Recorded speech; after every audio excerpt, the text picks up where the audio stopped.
So, here's the slime from yesterday from my failed attempt at slime ASMR. I have to put it in this big old jar now because it's just so puffy. Hands down, one of my favorite slimes. This is my new favorite. It's just the texture, so squishy, so nice, like so pillowy soft. So fun to play with. The smell is nice.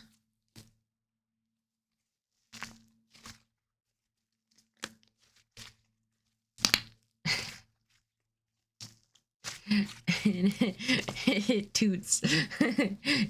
It's a tooty slime.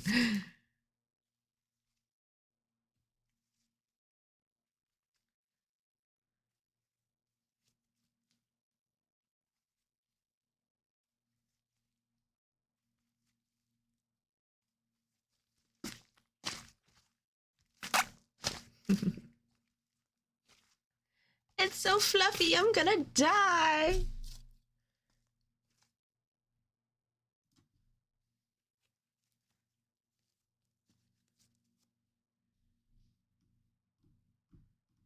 Wait, Kick says I'm offline. Excuse me? Pretty sure I'm online. There we go.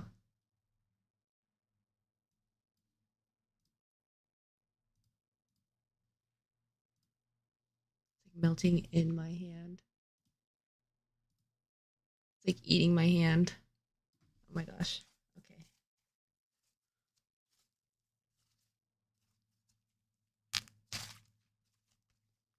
Oh, so satisfying.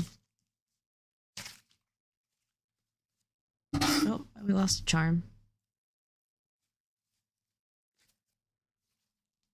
It's not sticky at all. I'm very surprised. It's not clingy. Wait.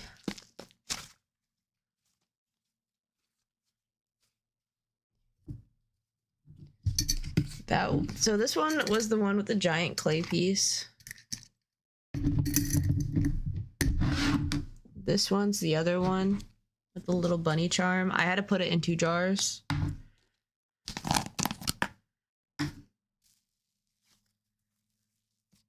It's fluffy, but not as fluffy as the purple one.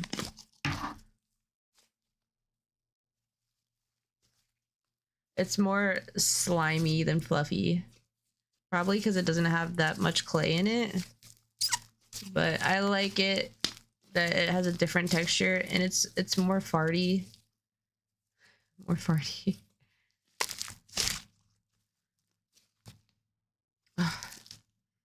It just smells so great. Although, I wish it smelled more like aloe than grape. Because it was supposed to smell like aloe.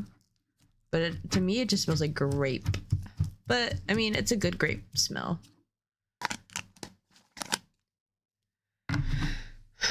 Alright. Should we get a rolling?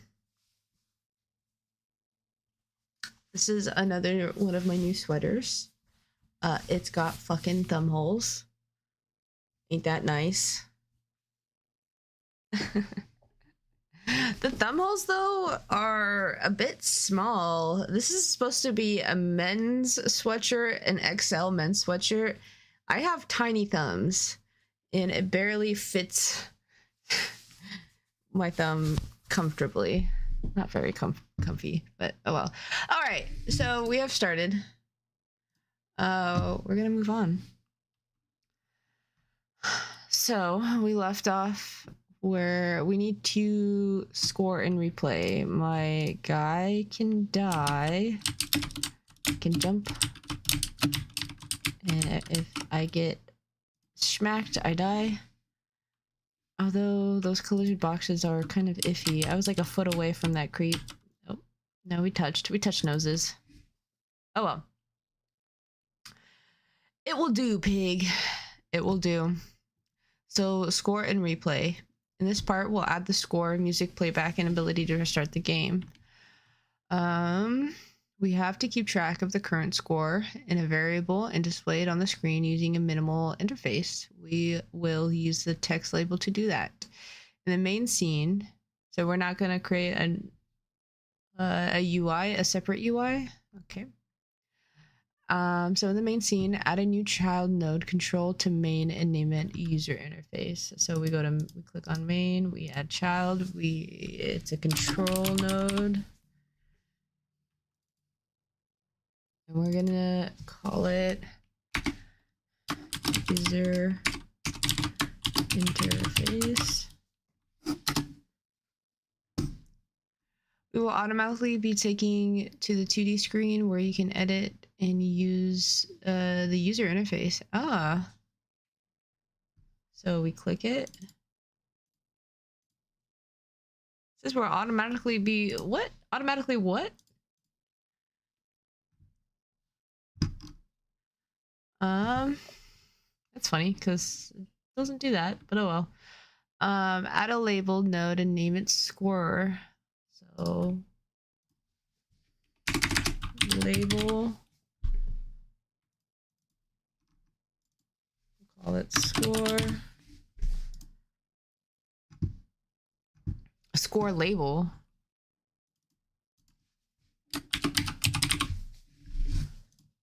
And then so in the inspector, set the label text to placeholder score 0.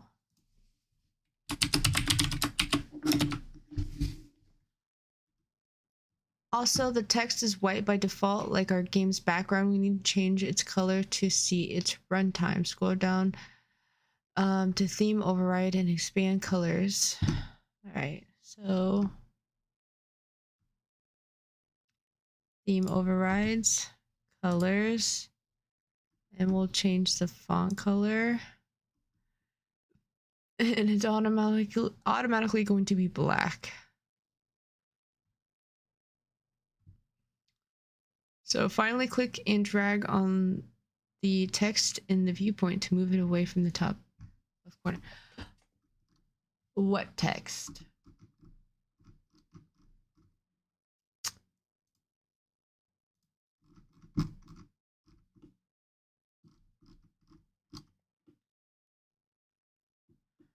Where, oh where can this label be? I do not see it.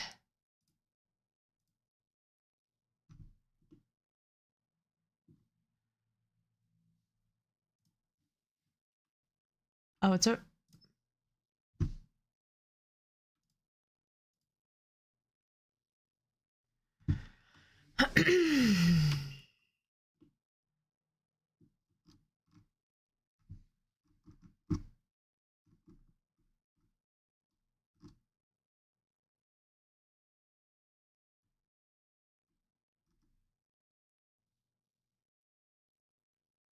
And the viewpoint to move it away from the viewpoint.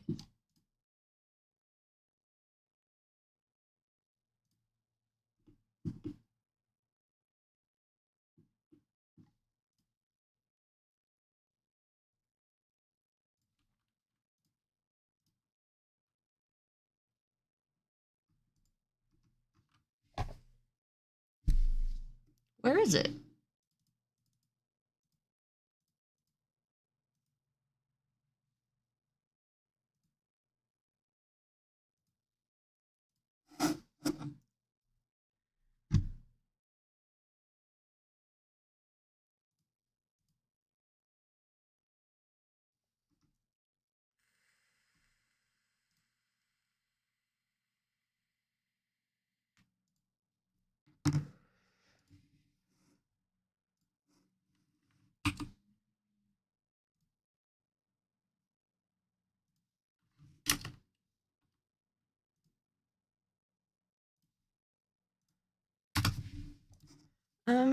Oh, transform.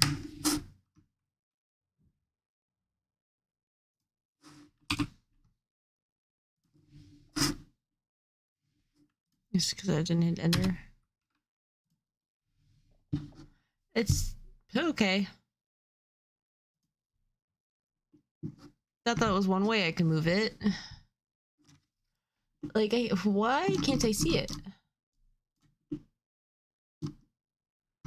I need to switch to 2D? Oh, I needed to switch to 2D. Okay. That makes sense. So, put it right here, and we'll just make it a tad bit larger. Can we do that?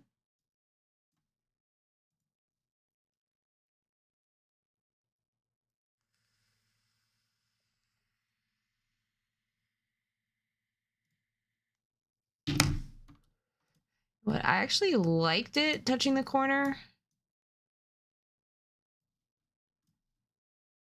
Yeah, that looks better.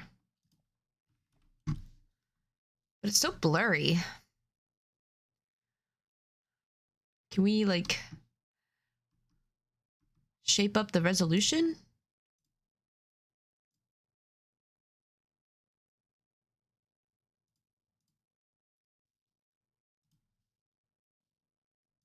Hmm.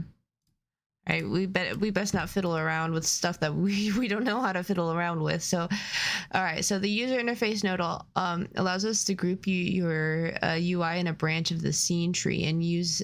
Okay, so this just is a placeholder.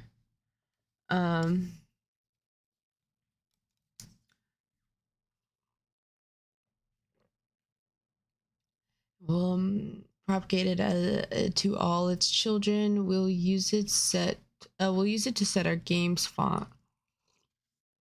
So create a UI theme. Once again, select the user interface node in the inspector. Create a new theme resource in theme.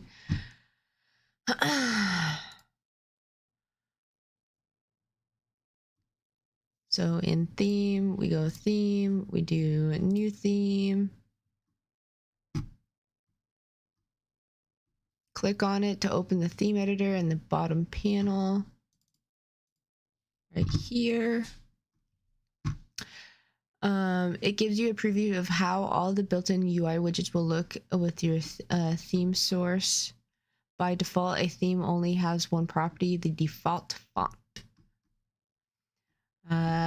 See, also you can add more properties in the theme resource to design complex user interfaces, but that is beyond the scope of the series. To learn more about creating and editing themes, see Introduction to GUI skinning.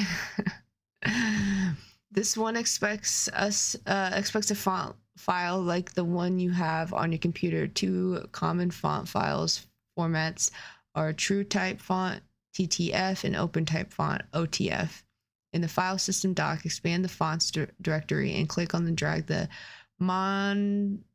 Montserrat medium TTF. All right. So fonts. Where are we dropping this to?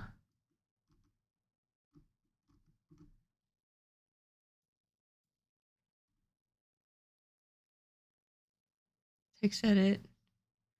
Tree. Option.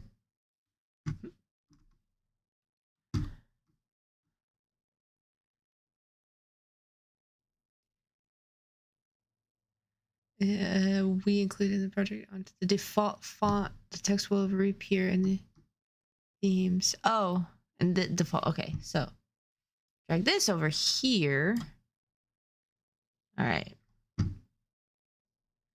And then this said to do 22 default font size.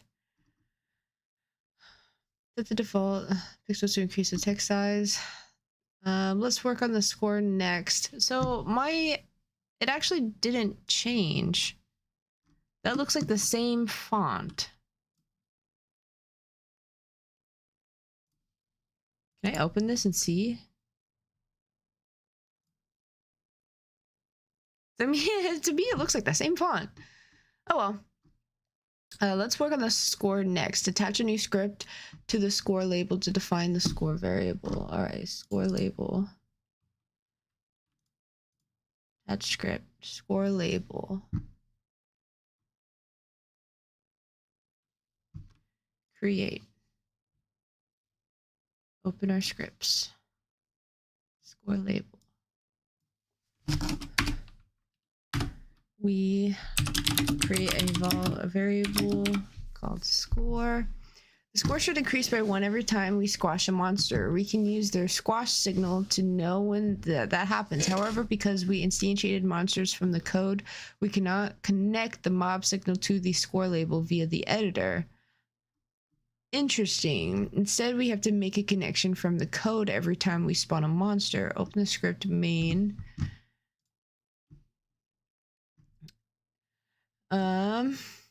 Alternatively, at the bottom of on mob timer timeout function, add the following line.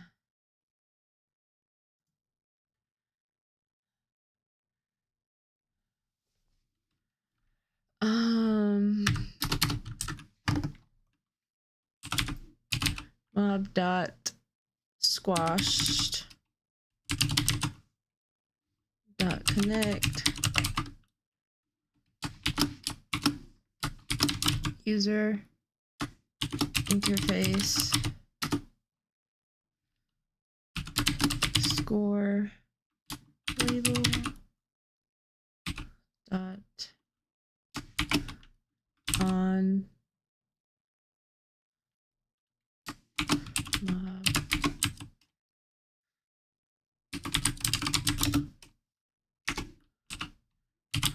What does this even do? This looks silly.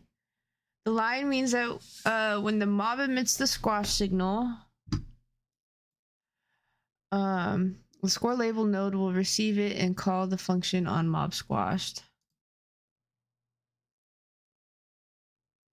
What does this bind keyword do?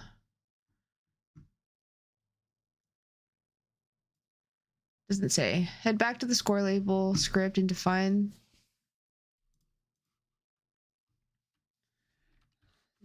the on mob squash callback function. This will increment the score and update the displayed text.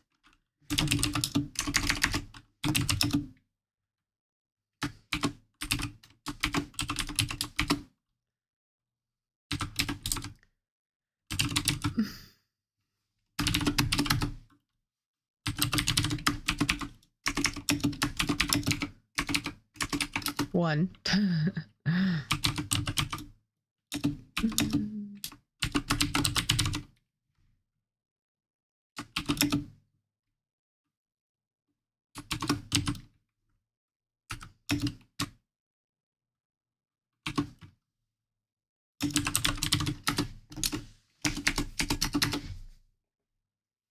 The second line uses the value of the score variable to replace the placeholder. When using this feature, Godot automatically converts values to string text, which is convenient when outputting text in labels or when using the print function. You can now play the game and get to squashing. Oh.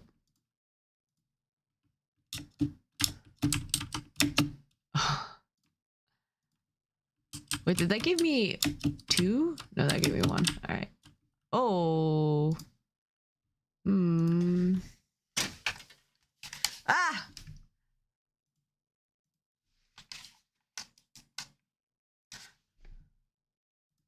Uh-oh, we might need to adjust some hitboxes. Ooh. Why am I failing so hard now? Oh yeah. Oh yeah. Did it go from 13 to 15 though? Yeah, okay. Counted that as 2. That's interesting.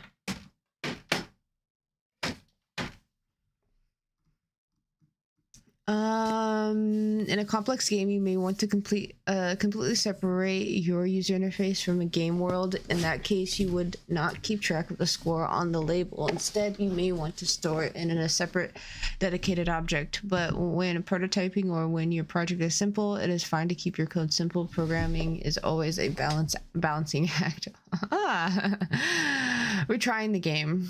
We'll now add the ability to play again after dying. When the player dies, we'll display a message on the screen and wait for input. Head back to the main scene. Select the user interface node, add a child node, color rect.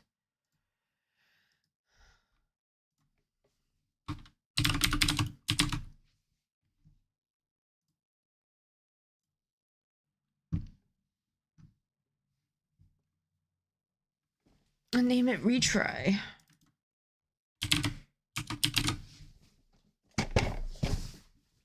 Sit up. Get better posture. This node fills a rectangle with a uniform color and will serve as an overlay to darken the screen. To make a span over the whole viewpoint, you can use the anchor preset menu of the toolbar.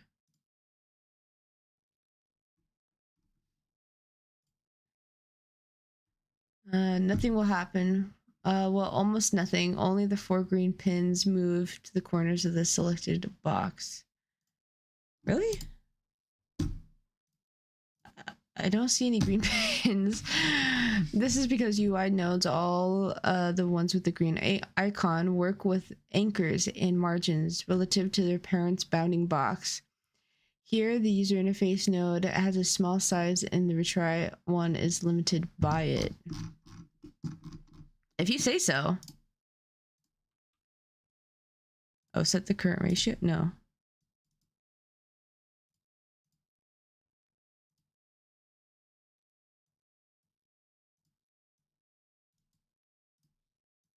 Okay.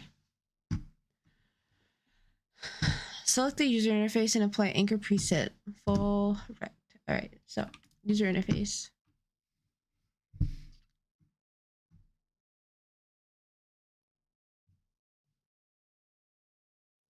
Anchor preset? Is that in layout?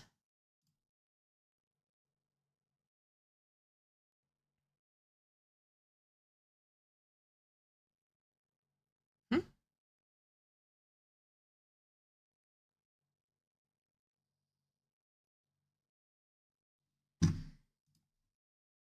I like this. Full rec. All right, where did my white box go? Uh-oh. Score. Where did our retry button go? Uh-oh. Okay, there we go.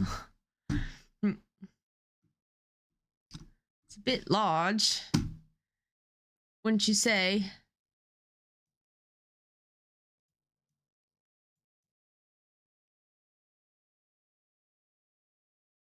Okay, so it's anchored to that corner. Oh.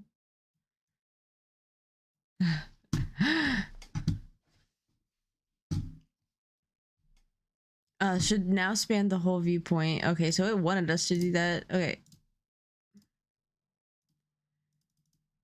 Oh, okay. Let's manually do it. Let's change the color so it darkens the game area. Select retry and in the inspector set the color to something that you want. We'll do red, pinkish red. Salmon.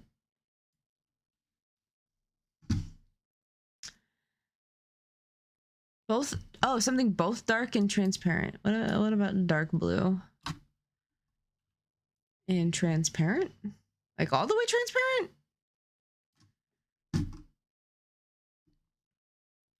To do so, in the color picker, drag the A slider to the left. It controls the color's alpha signal, so it says it's opacity transparent. So yeah, okay, so it wants us full invisible. Next, add a label as a child of retry and give it to the text. Press enter to retry. All right.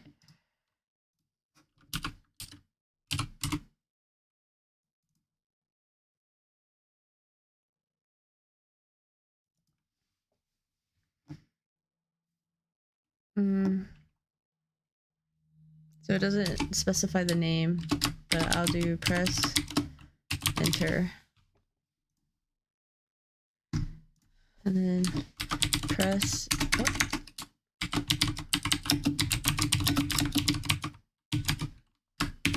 press enter to retry. And then put it in the middle of the screen with the anchor point.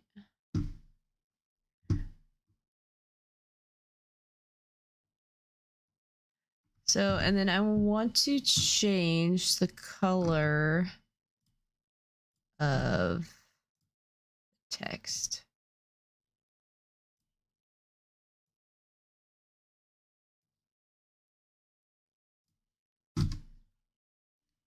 All right. Coding the retry option. We can now head to the code to show and hide the retry node when the player dies in the to play again. So go into our script, open the script, main. First we want to hide the overlay on the start of the game. Add this to line to the ready function. Do I have a ready function? I don't. So I need to make one.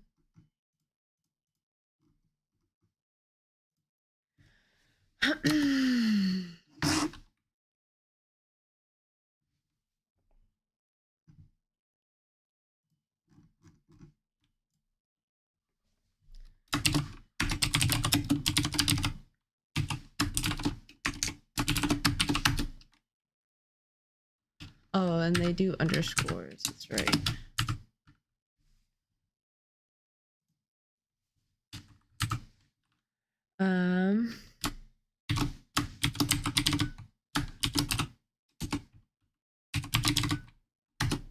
User interface / retry dot hide.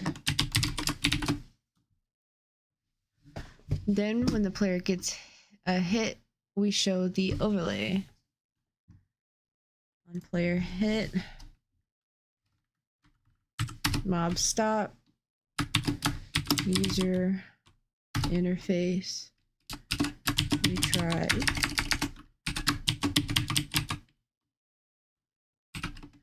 Show.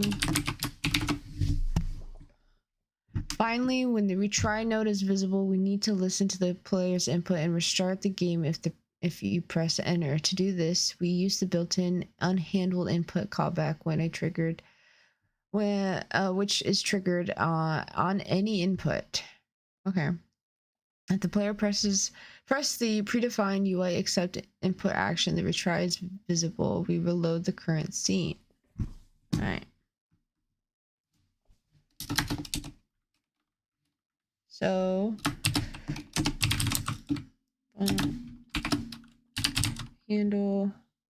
unhandled input event if event dot is action pressed UI accept and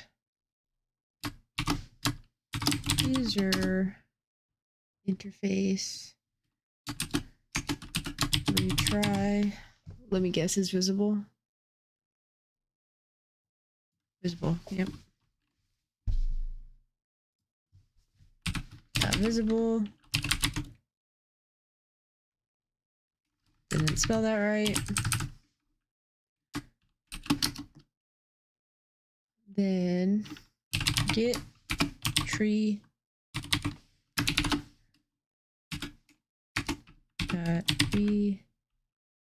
reload current scene. The function getTree gives us access to the global scene tree object, which allows us to reload and restart the game. All right, so nice.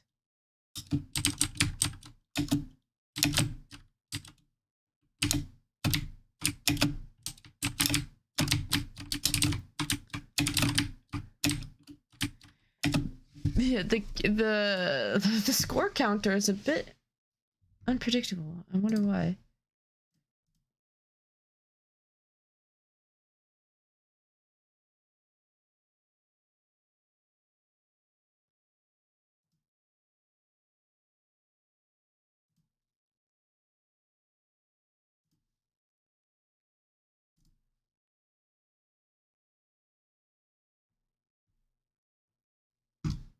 Hmm. To add music that plays continuously in the background, we're going to use another feature in Godot auto loads. To play audio, all you need to do is add an audio stream player node to your scene and attach it to an audio file to it. When you start the scene, it can play automatically. However, when you reload the scene like we do to play a game, the audio nodes are also reset and the music starts back from the beginning. You can use the auto load feature to have Godot load a node or a scene automatically at the start of the game. Outside the current scene, you can also use it to create globally accessible objects. Create a new scene by adding the scene menu. Alright, so we're putting this in an entirely new scene. New scene.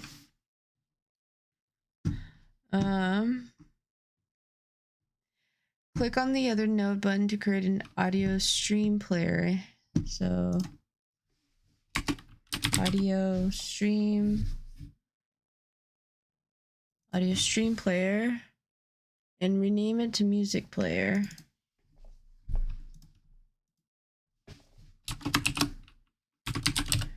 Music player.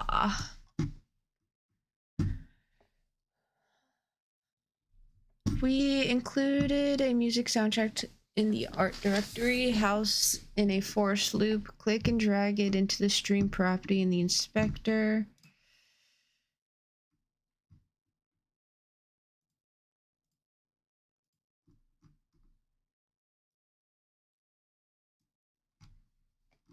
All right. So save the scene as music player.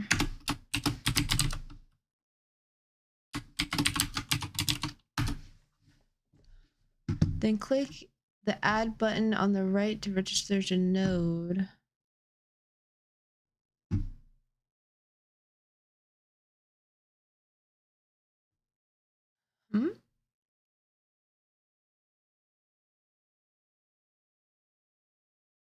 Oh, now loads into any scene you can open and play. So if you run the game now, the music will play automatically in the scene. Before we wrap up this lesson, here's a quick look at how it works under the hood. When you run the game, your scene dock changes to give the two tabs, remote and local.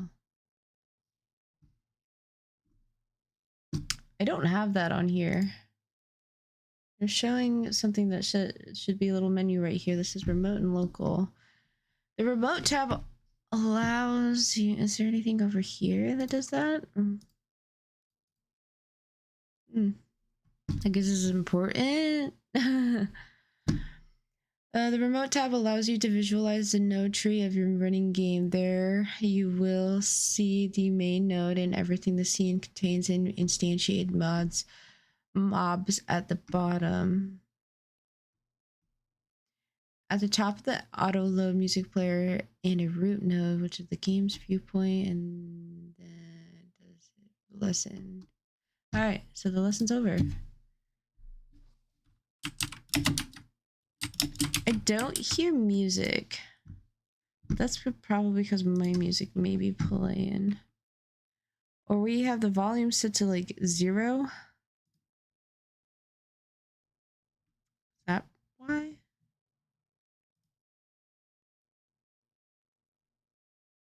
BPM. We can change how fast or slow the audio is playing.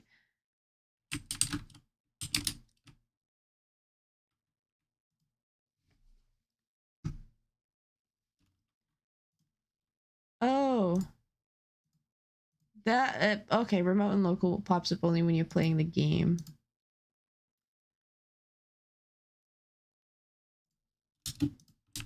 Still can't hear the music.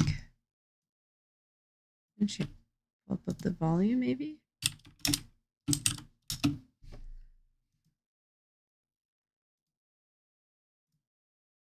Oh.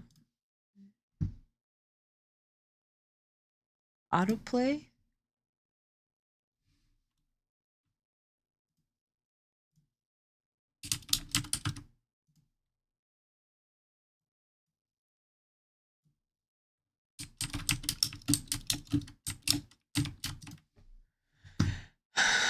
Hmm. Huh! Wait, so that's what it sounds like. That's a little spooky. One of my ear piercings is giving me a problem. It's a little uncomfortable. I might have to switch it to my earbuds.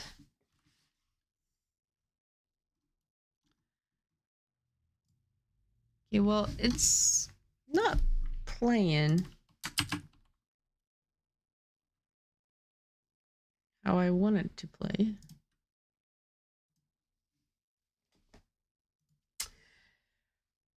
Why is that? Hmm?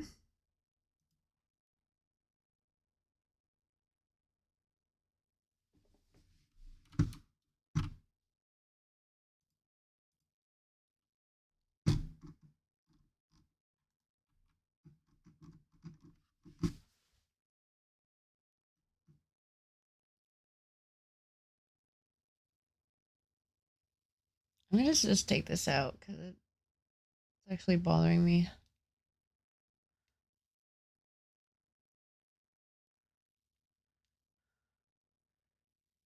Oh, come on, what the hell? Stop being a bitch.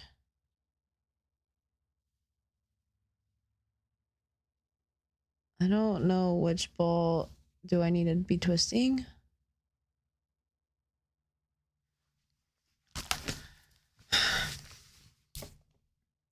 Excuse me.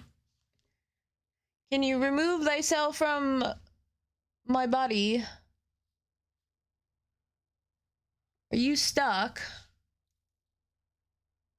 Help me, step bro. I'm stuck.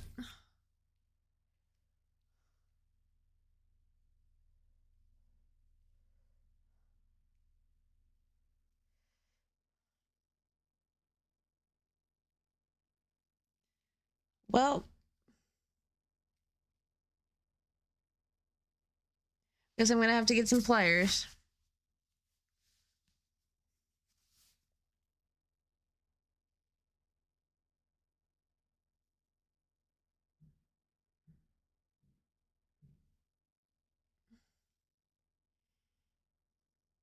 This little baby's not coming off. All right, cool. That's great.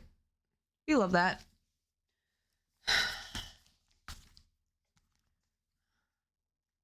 Nice. All right.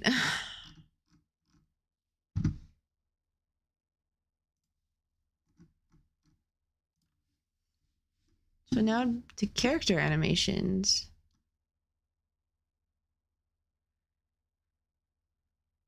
Oh, he is guys with little floaties.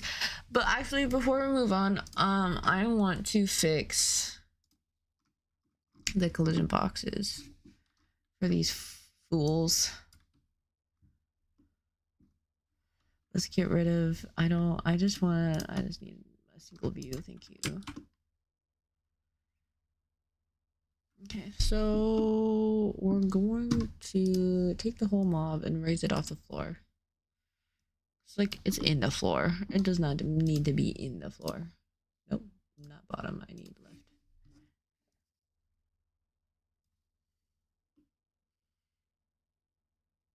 And then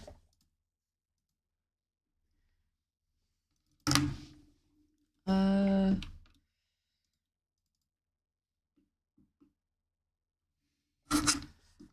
should have labeled these because I don't know which one is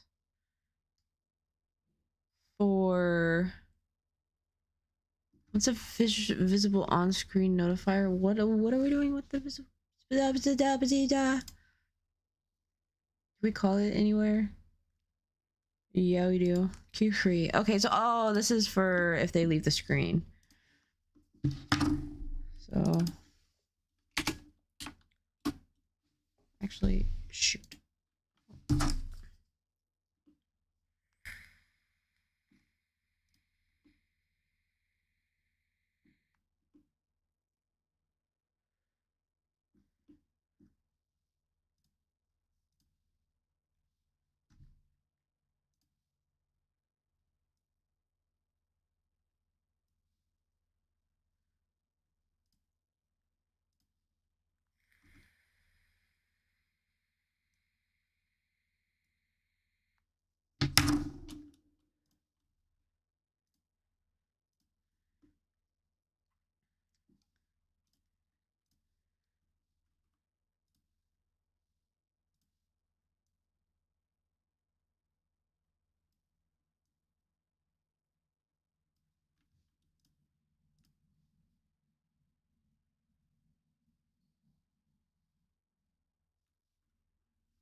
are they still clipping on the floor?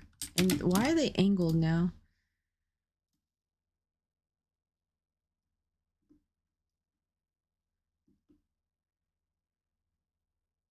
They're not angled in my game. So bizarre.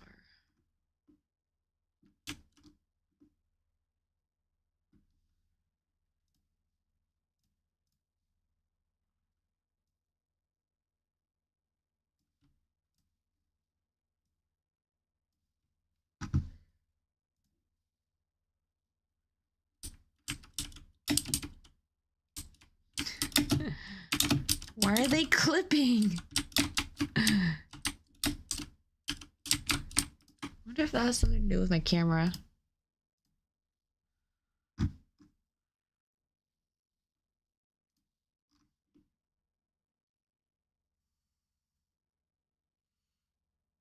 What do we do top down?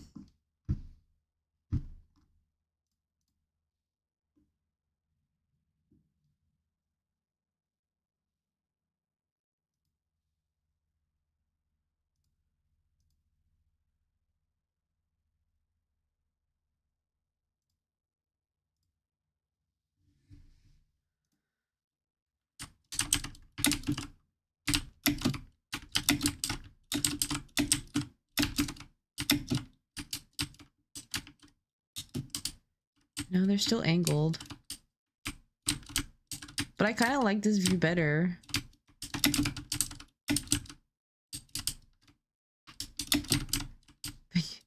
They aren't queuing. They aren't. Oh. They aren't dying.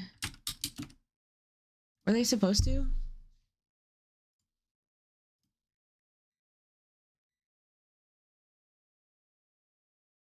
Yeah, they are queue free. Invisible on screen, notifier, 3D screen. On screen exited. This is not working.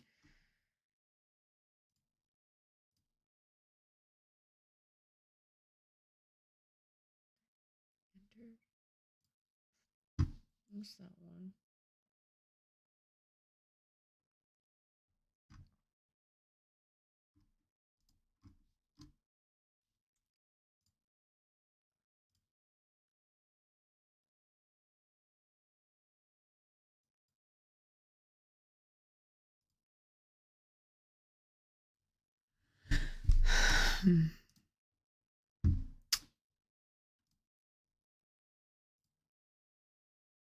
What's frustrum? Oh, wow. What is this? Oh. That's interesting. Hmm.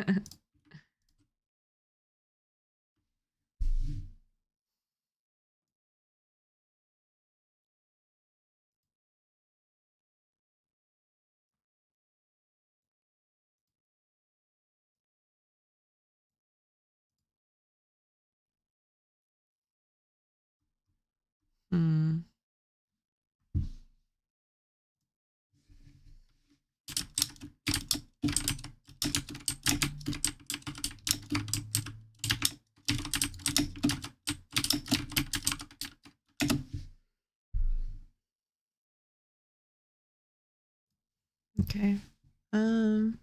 So I guess I don't really know how to fix that issue. I don't know how to fix the score issue. Sometimes it works properly, sometimes it doesn't. I don't know how to fix the feel like that has to do with how the camera is positioned. Can I, how do I move it top down? Is it camera pivot?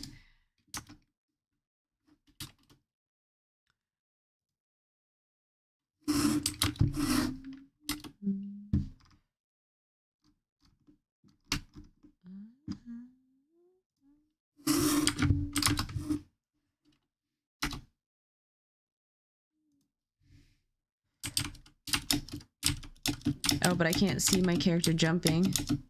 Only can see the shadow. What if we do, so 45 is where it was. No, it was negative 45, huh? Yeah.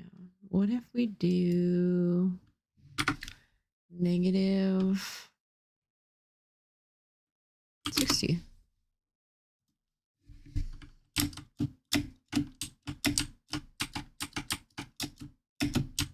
They're still clipping.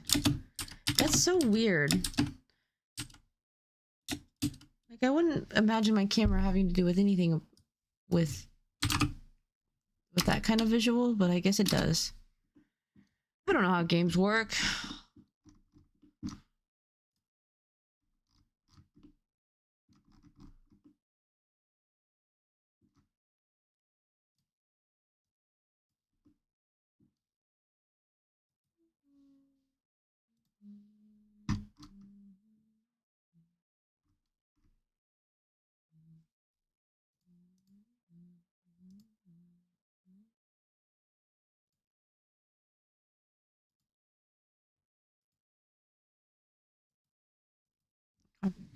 Well,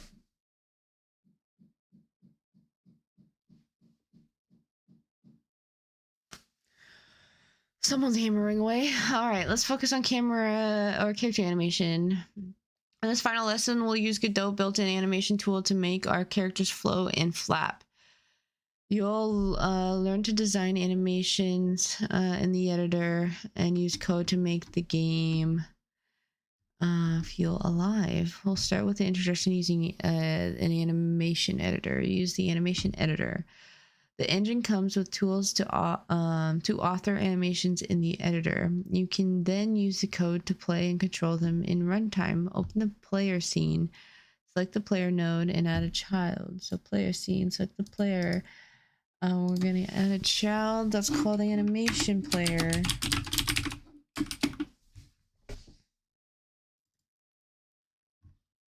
The animation dock should open. Yes.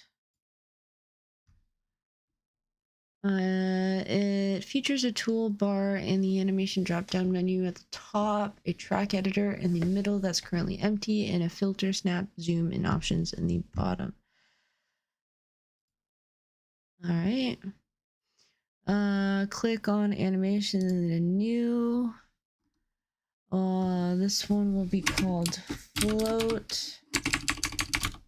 Didn't know my caps locks was on. I need to spell float correctly. Maybe I do, maybe I don't. Who knows? Once you've created an animation, the timeline appears with numbers representing time in seconds. We want the animation to start playback automatically on the start of the game. Also, it should loop. To do so, you can click the button with an A icon in the animation toolbar and the looping arrows respectively.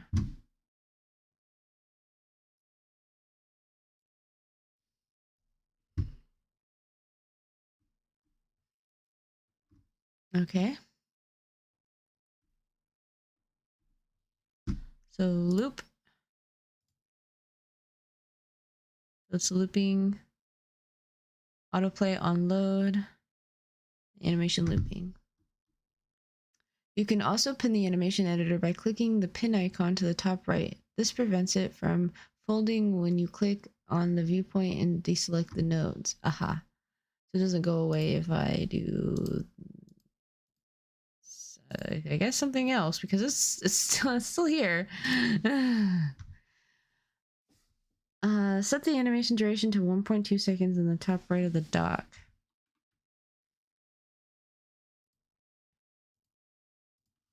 So 1.2. So, want me to do that? Oh, right here. 1.2. All right. You should see the gray ribbon widen a bit. It shows you the start and end of the animation in vertical blue line of your time cursor. Yep. You can click and drag the slider in the bottom right to zoom in and out of the timeline. Whoa. The float animation. When the animation player node, you can inanimate and animate. Animate most properties as many nodes as you need. Notice the key icon next to the properties in the inspector. You can click any of them to create a keyframe, a time and value pair for the corresponding property. The keyframe gets inserted where your time cursor is in the timeline. Let's insert our first key.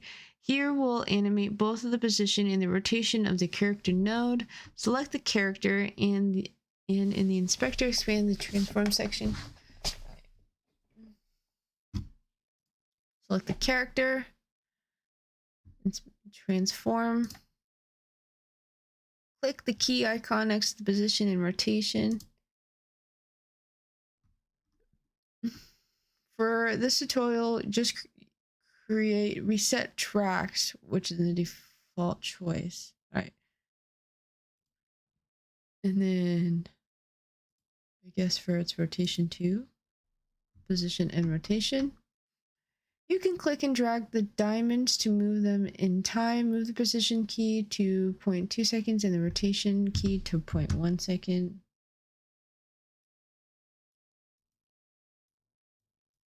What diamond? Oh, this diamond. 0.2. 0.1.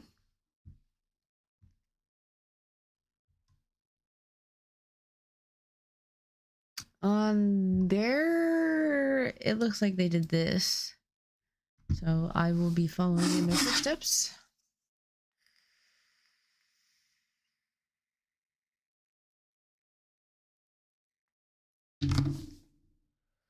So move the time cursor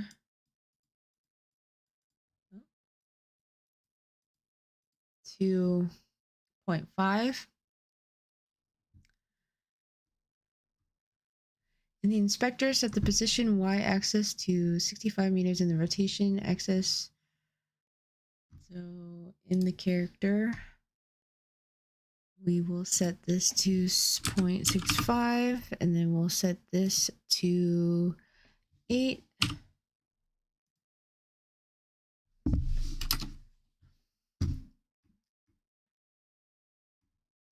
Create a keyframe for both properties. How do I do that?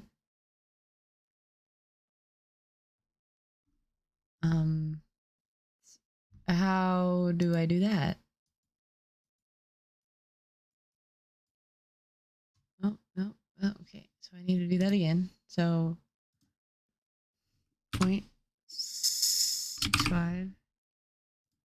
The rotation of the 8.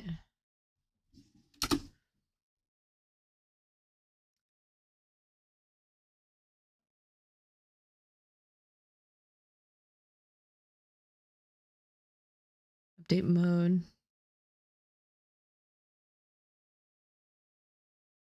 Loop wrap. How? It just says create a keyframe. Okay, can you tell me how to do so? Like,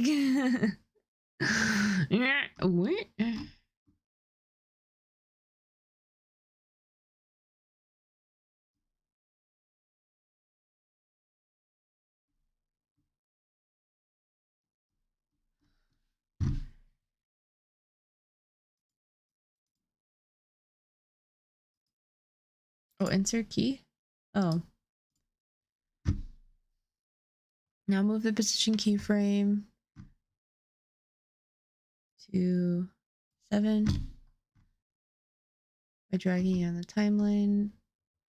Note, a lecture on this principle of animation is beyond the scope of this tutorial. Just note that you don't want it to time and space everything evenly. Instead, animations play with timing and spacing, two core animation principles. You want to offset and contrast in your character's motion to make them feel alive. Move the time cursor to the end of the animation at 0.2 seconds. Set the Y position to about, all right, so set, we're gonna move, we're gonna move this, there we go, to the end.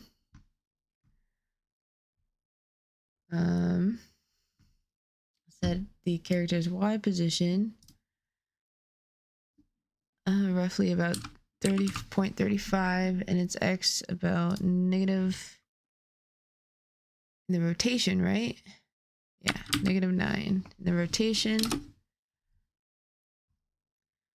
Create keyframes for both of the position. Insert.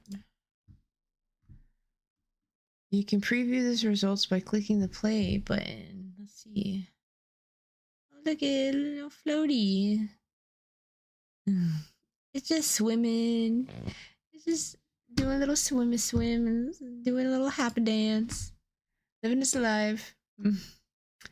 You can see the engine interpolates between your keyframes to produce a continuous animation. At this point, though, the motion feels very robotic. This is because the default interpolation is linear, causing constant transitions. Unlike how living things move in the real world, we can control the transitions between keyframes using curves. Click and drag around the first two keys. All right. Then there's a curve. There's an easing curve. You can edit the property of both keys simultaneously in the inspector, where you can see the easing property. You can move it a little bit.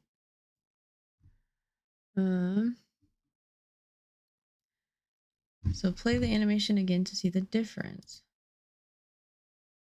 A little bouncy. And then floating back.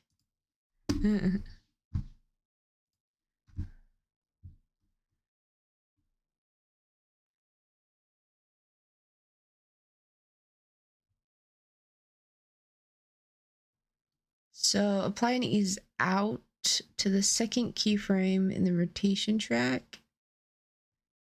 Do the opposite for the second position keyframe, dragging it to the right.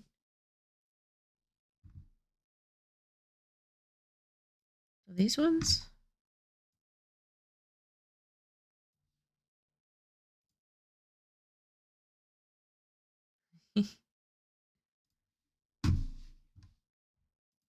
Just keep swimming, just keep swimming, swimming, swimming. What do? We swim, swim.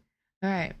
No, animations update the properties of the animated node every frame, overriding initial values. If we directly animate the player node, it would prevent us from moving it in code.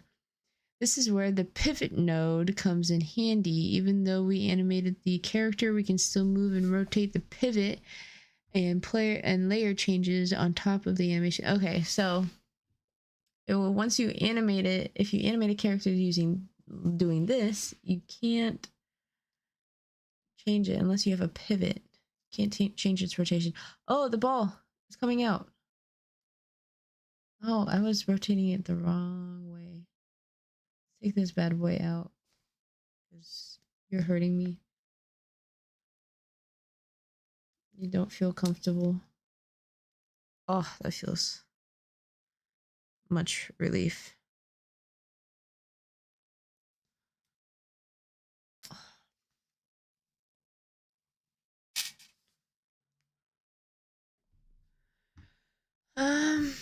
If you play the game, the player creature will now float. All right, let's see. And look at him, he's just bouncing around. But can I jump over people on the right? Okay, no, it doesn't seem like it.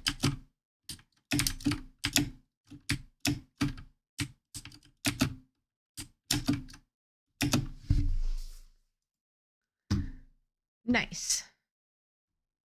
Controlling the animation code. We can use code to control animation playback based on the player's input. Let's change the animation speed when the character is moving. Upon the player script by clicking open the player script. In physics process, after the line where okay, so physics process. After the line where we direct the direction vector in the following right here. So physics process, delta,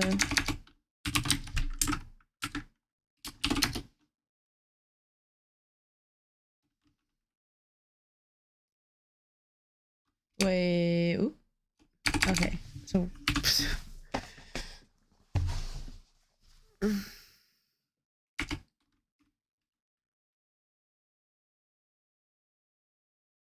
oh, after the line we check the direction vector.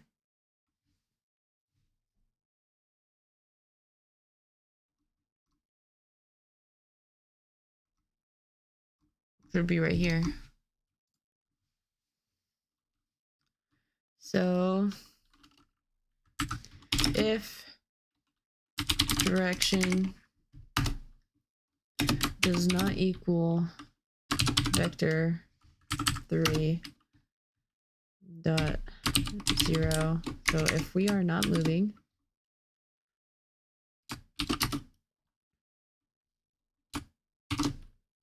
animation player dot speed scale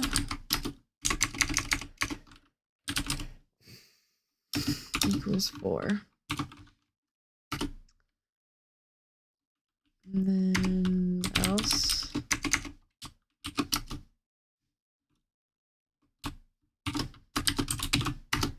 animation player dot speed scale equals 1. This code makes it where when the player moves, we multiply the playback speed by 4. When it stops at rest, we reset it to normal. We mentioned that the pivot could layer transforms on top of the animation. We can make the director arc when jumping using the following line of code added to the end of physics process. All the way.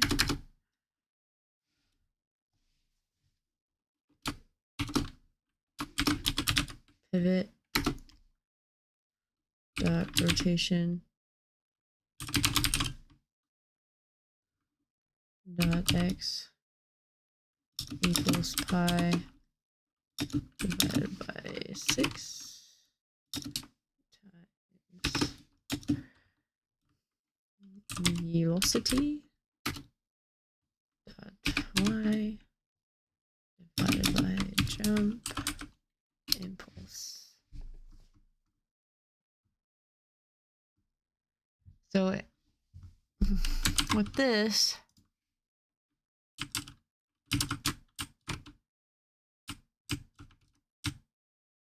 to me the animation looks like it's the same speed.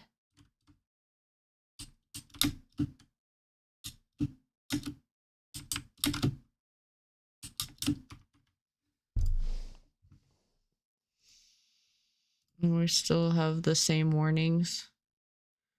Nothing new.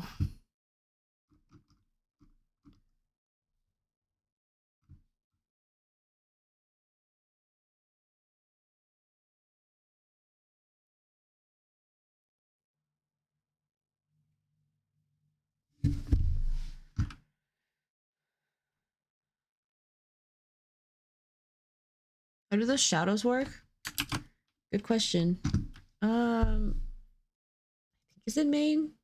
I think it has something to do with the camera.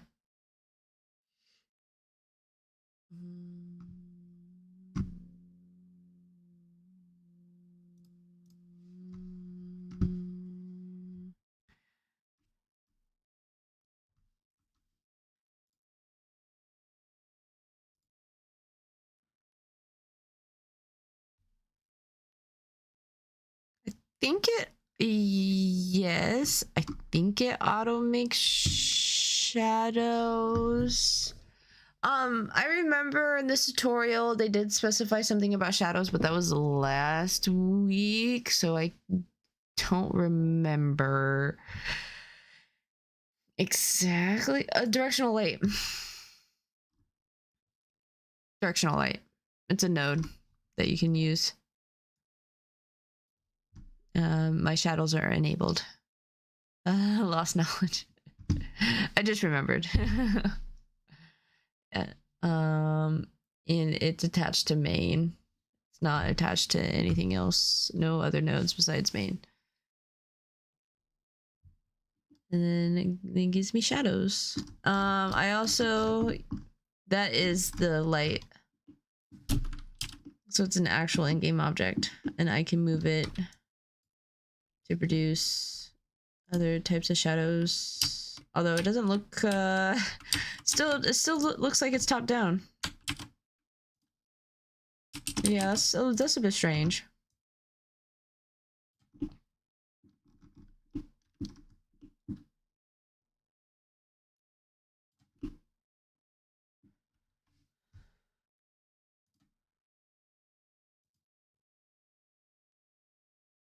Light and sky. Light and sky.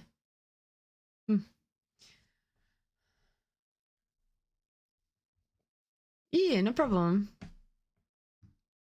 It looks cool. Thank you. I'm following a tutorial. Here's the link for it. It's a Godot tutorial. The 2D one, I'm on the 3D one. The 2D one is very good. The 3D one is a little outdated. It's not it's a work in progress. The content of this page was not yet updated for Godot 4.0. So there was some small minor things that are a little different, but very minor. And I think I only came across like 2 so far. All right, so animating the mobs. Here's another nice trick with animations in Godot. As long as you use a similar node structure, you can copy them in different scenes. For example, both the mob and the player scenes have a pivot in a character node, so we can reuse the animations between them.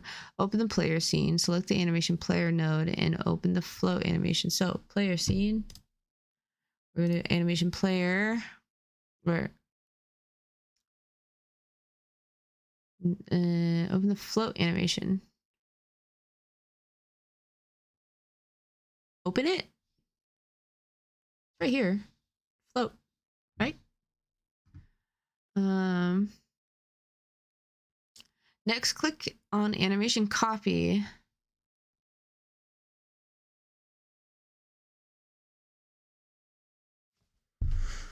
Animation copy?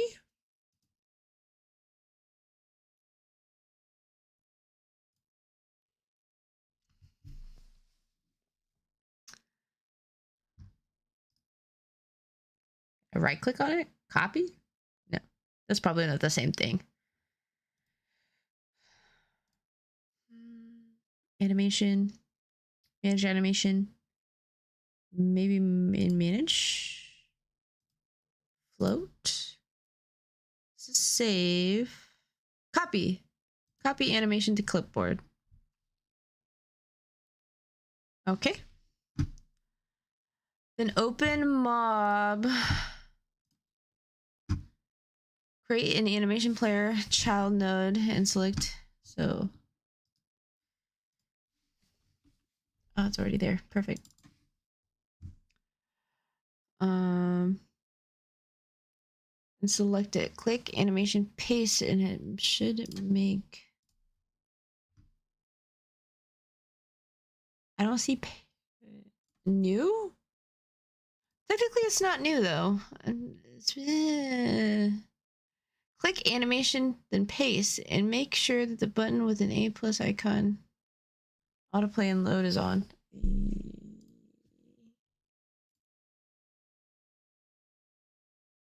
Load library? No. Because I created it in Godot. Maybe I didn't copy it right. So animations. Duplicate? No.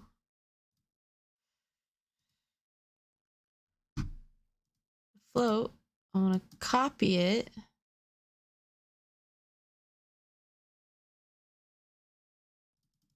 Copy, copy, copy.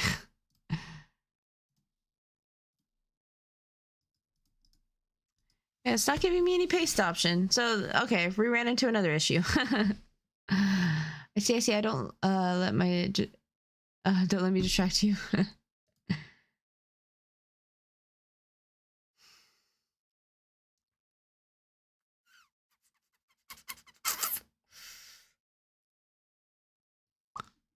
Maybe it's over here? For animation? Stop.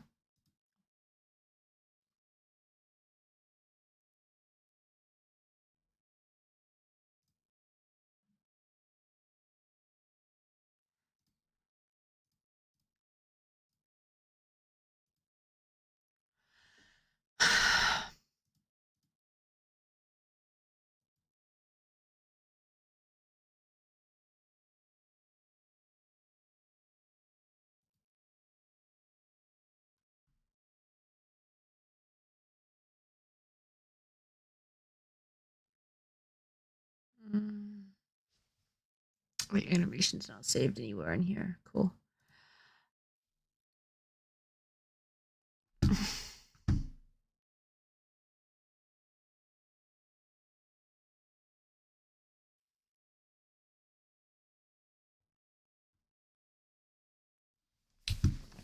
Hmm.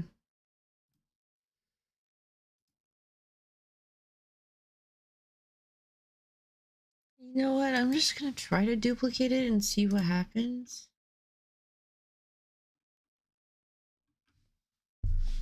But I don't think that's gonna work. The new floating.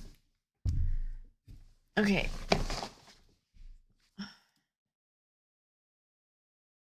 Nope.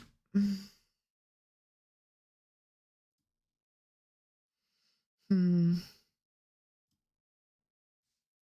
Oh, paste track. Clipboard.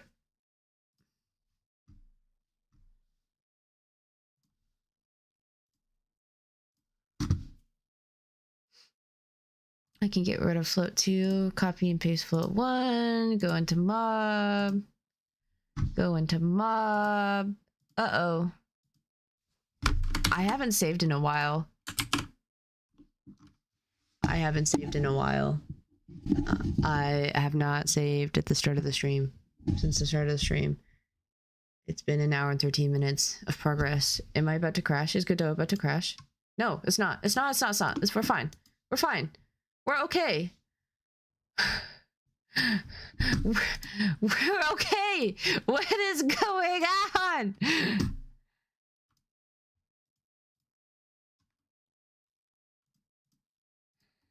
Is it mad because I deleted something that it was currently processing or something? What? That's so weird. It's like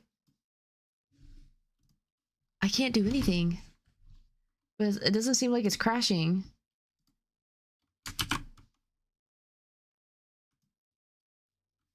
Uh-oh.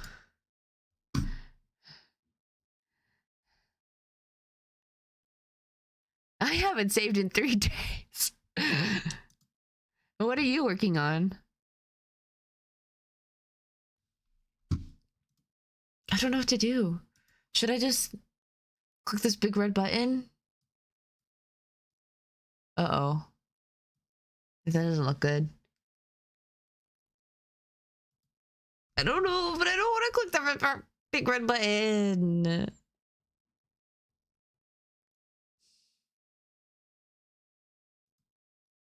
I did it. I clicked it. Nothing's happening. Oh no. Well,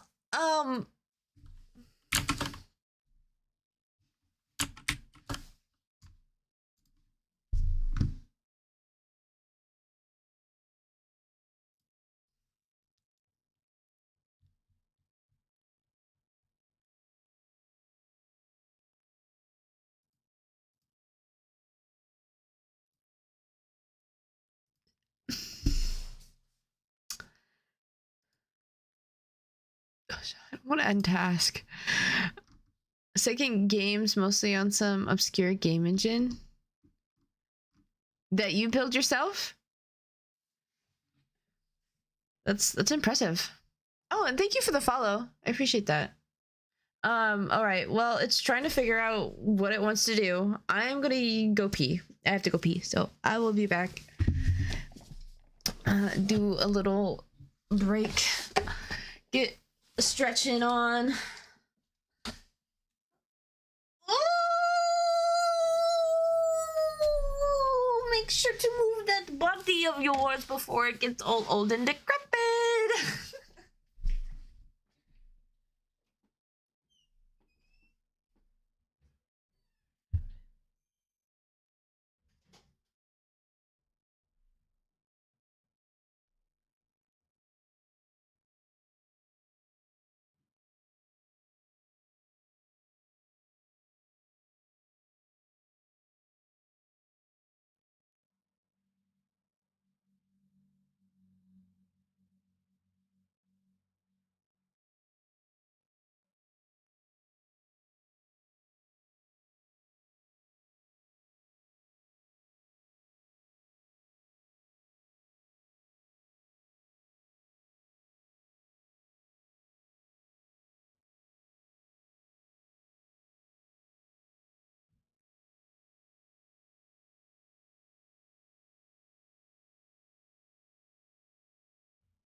Did it do anything?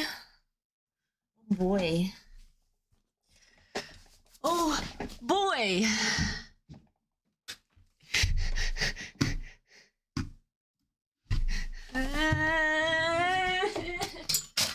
Oh crap. Oh. Okay.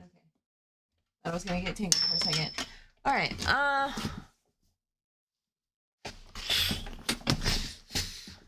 what to do? Don't know what to do. Should I just lose all my progress that I made today? I'm like so close to finishing this. Oh, cozy room, by the way, thank you.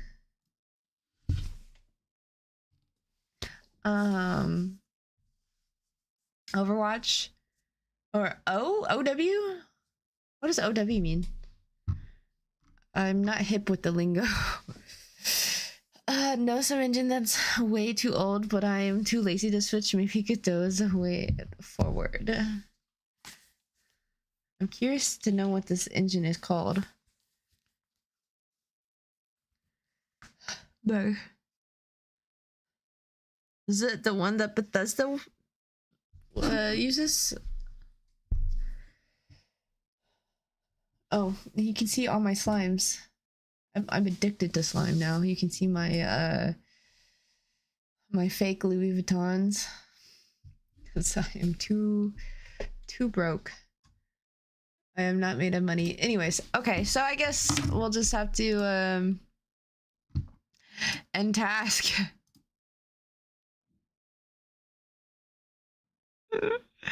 That hurt. That hurt so much. I'm in pain. Let's see if any of my stuff was recoverable.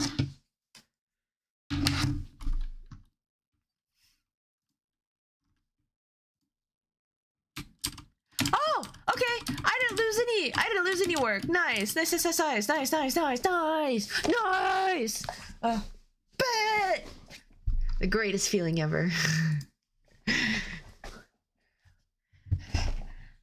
Okay, so what was I doing? Something. All right. Player. Animation. Edit. Copy tracks? Is that what I was supposed to be doing? Copy tracks? For both of them? Copy? Mob. Oh, okay. So, animation player.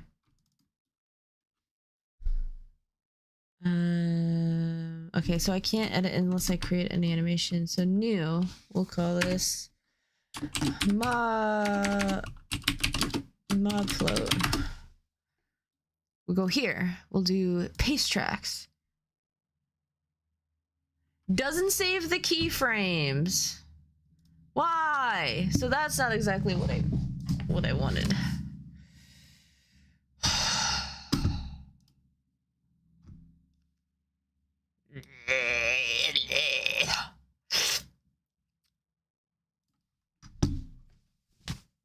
Okay. Well,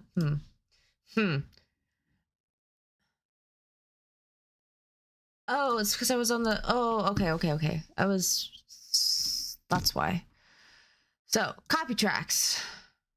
Copy both of them. Copy. Go to mob. Can I remove these tracks? Paste tracks. Now my mobs have the same movement, but I need to edit this to 1.2 to finish the full animation. And then we need to do looping, animation looping, and then autoplay on load. Now they also float and jump and be all cute and shit. Look at them. Look at them minding their own business, going about their day, you know. I'm just here, booping their heads. I'm the villain, actually. They're just minding their own business, you know, going to work, seeing their kids, right? And then I'm over here just like, boop, boop, you're dead. Oh no, I'm dead. Are you a gremlin? Like, am I the type of person to sit in their chairs very weirdly? Yes. Yes, I am very much a gremlin. All right. Congratulations. Oh wait, we have one more script to add. Or we need one more function to add to the script. To what script? We can change the playback speed based on the creature's random speed. Open the mob script. And at the end of initialize function, add the following line.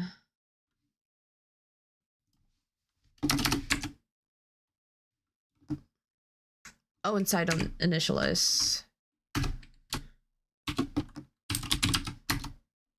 Animation player dot speed scale random speed divided by min speed. Now they will be jumping and floating at random speeds. Like this, what that one is hecka slow.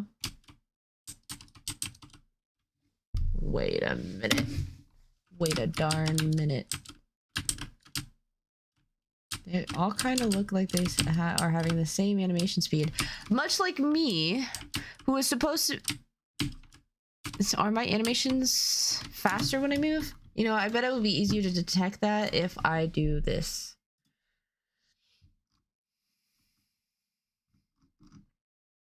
Where is it? 50.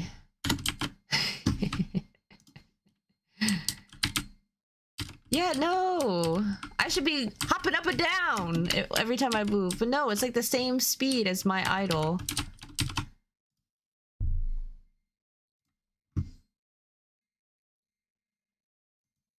I saved, right? Yeah, I did. So it's just like, I feel like this does nothing.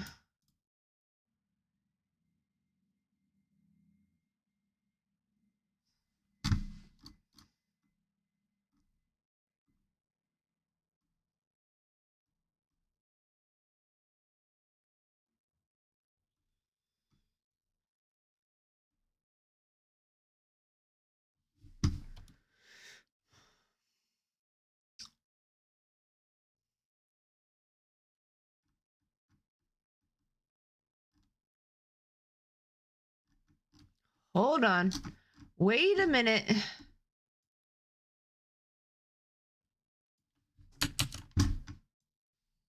I'm not gonna waste my time, and hopefully all the variable names are the exact same. There we go!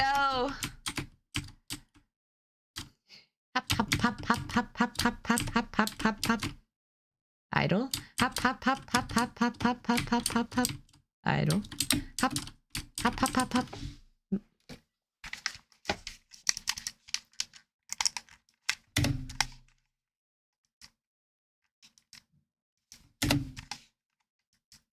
Hop, hop, hop, hop, hop, hop, hop, hop, hop, hop, hop, hop, boom. Hop, hop, hop, hop, wee, wee. Oh, double hop. All right. It's pretty cute. It's pretty cute. Oh, going further.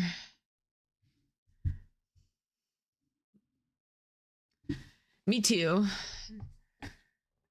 2000 for the meme? What do you mean by that? What meme? Am I a meme? Yeah, 100%. I'm a full-blown meme.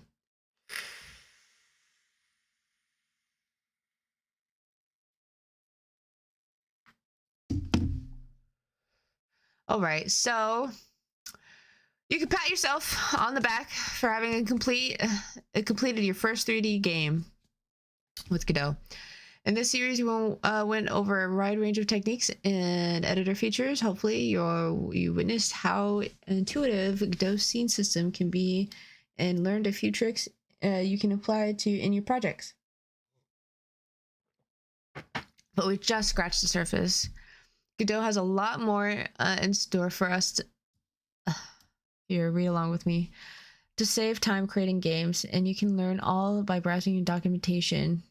Where should you begin? Below you'll find a few pages to start exploring and build upon what you have learned so far. But before that, here's a link to download a complete version of the project. Exploring the manual.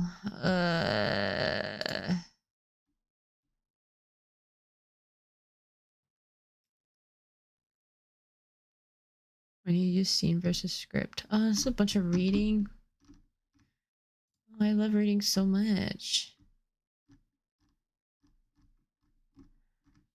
Is there another tutorial? So what I really am curious about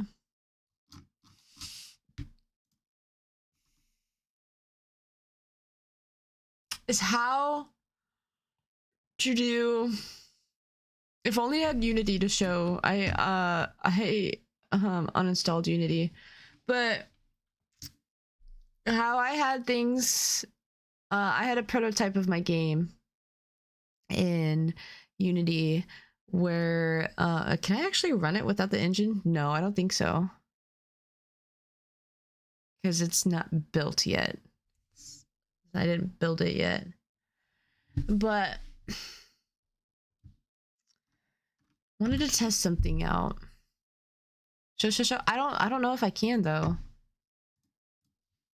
I don't have the engine.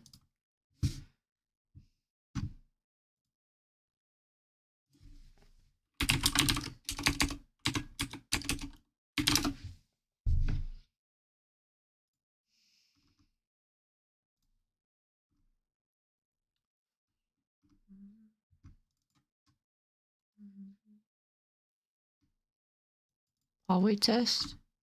No.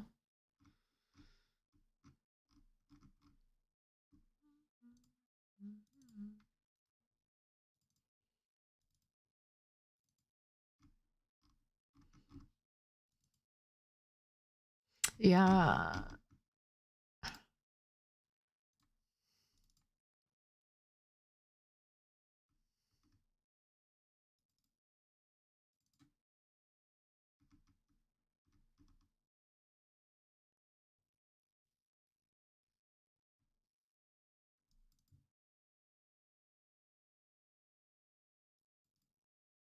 I still have the file, but I'd have to download Unity to run it.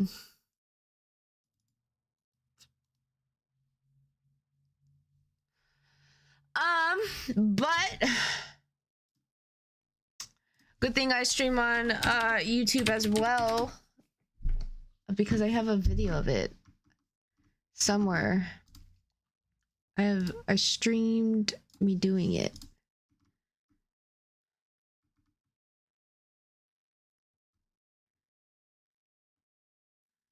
That wasn't 2 months ago. Was that 2 months ago? Lord have mercy. That if it does feel like it's been a while.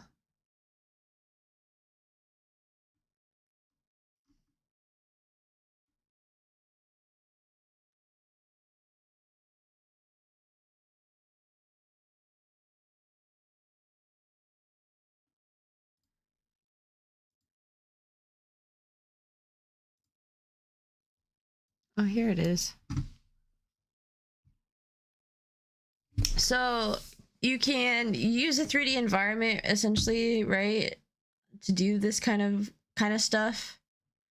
I've yet to figure out how to do it in Godot, but I also was doing something like, did I not get into it in here? I didn't. This is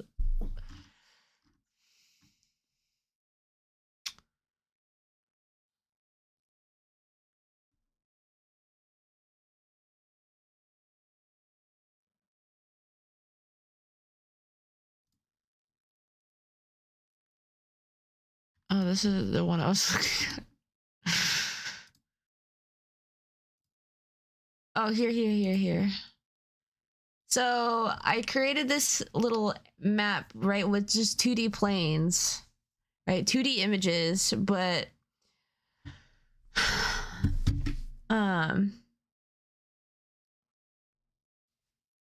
how do I explain this?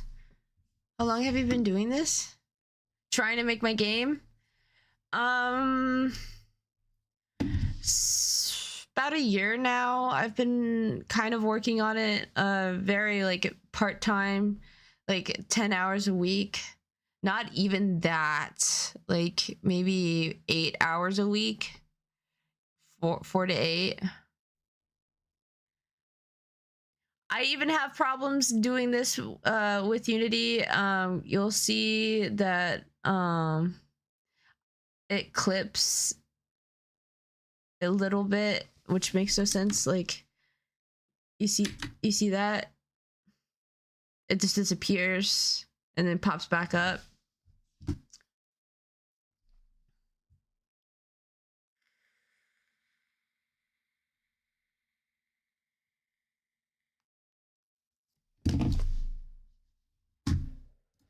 That's my fault. That I am dumb. That isn't my fault.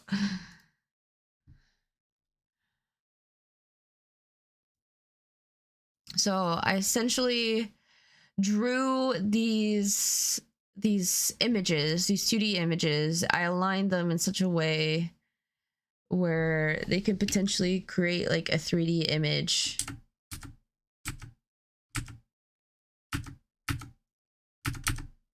And so when the player walks, it's convincing. Da, da, da, da. Yeah, like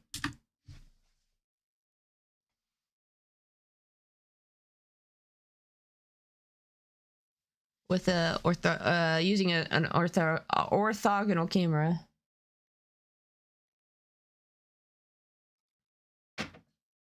That's the wrong T.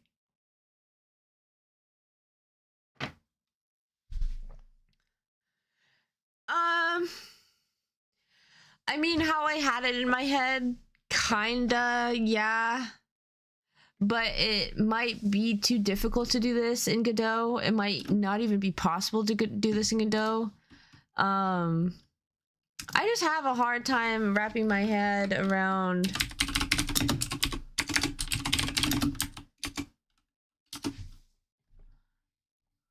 like how game designers can create like this kind of world, but like in a 2D like aspect, but kind of making it 3D. I don't know. In college, I did a lot of perspective drawing, and maybe that's like overriding my mind. Like it has to be like perspective. It has to look like this. It can't be just flat, right? Maybe, but I feel like I'm potentially just putting too much on my plate if I want to make it look quote unquote realistic.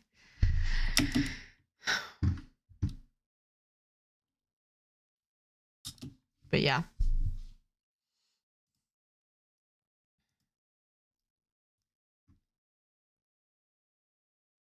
That's so easily done in Godot? I don't even know how you would do it.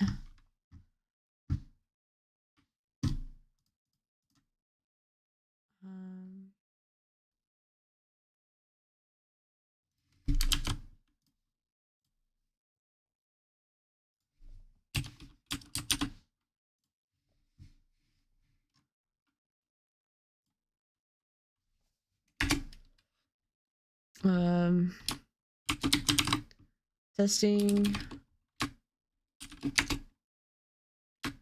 perspective.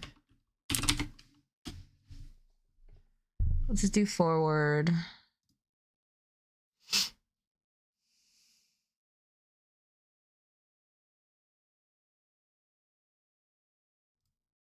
Oh, whoops. This file system is a little bizarre to me. Documents. That's fine.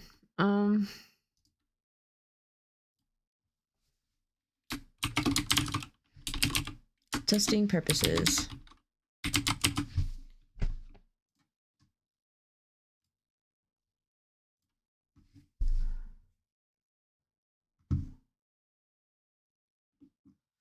So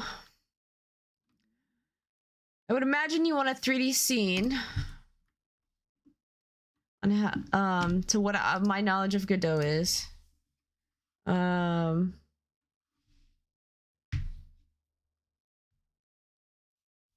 as the child to the 2D, I can do a 2D node as a child, but then it puts me in.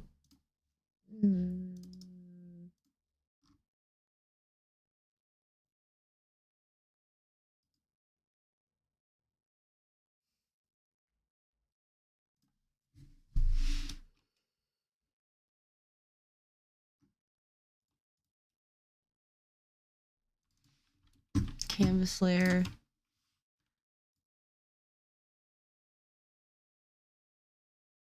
Yeah, I kind of don't know what I'm doing.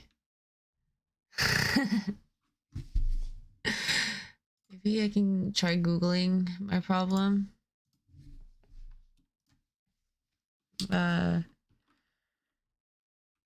3D into 2D Godot.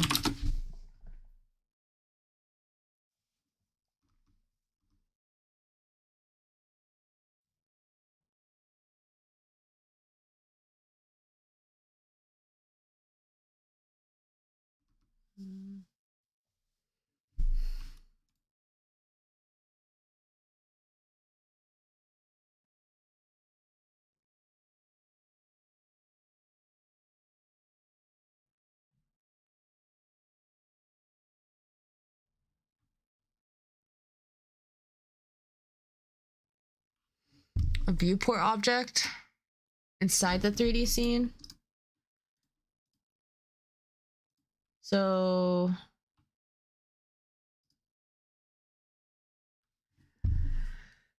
this will be my object.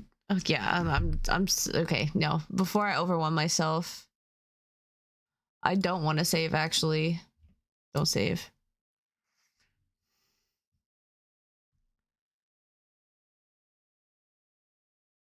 Look up a side scroll tutorial. That's a good idea.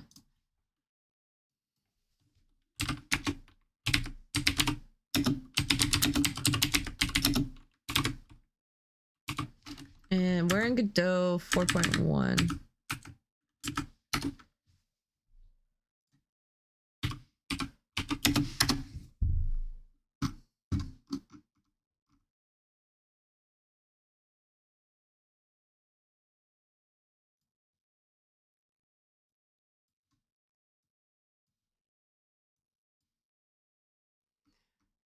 Chalk.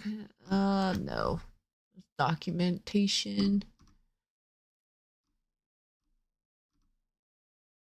Building objects inside scrolling 2D platform games.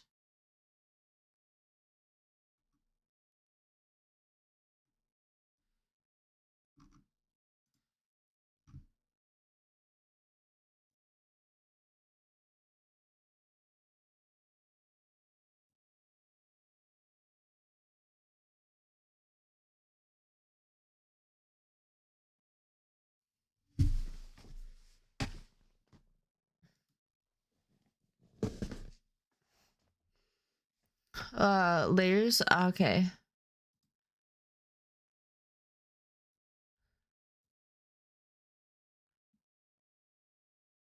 Mm-hmm.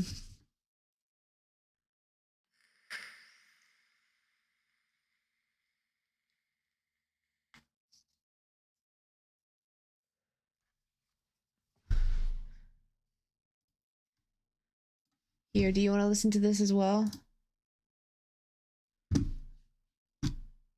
Be on your left or your right, and ceiling tiles. So I don't know, maybe have like a spike on the ceiling, something like that. So for handling all of that, I added a new rule. So if I look at the placeable in this setup for a shop oak woods, like you see right there, then in the rule, we have rule existing side scrolling ground, which is really just a saved version of So blurry, I can't even read anything. tile rule.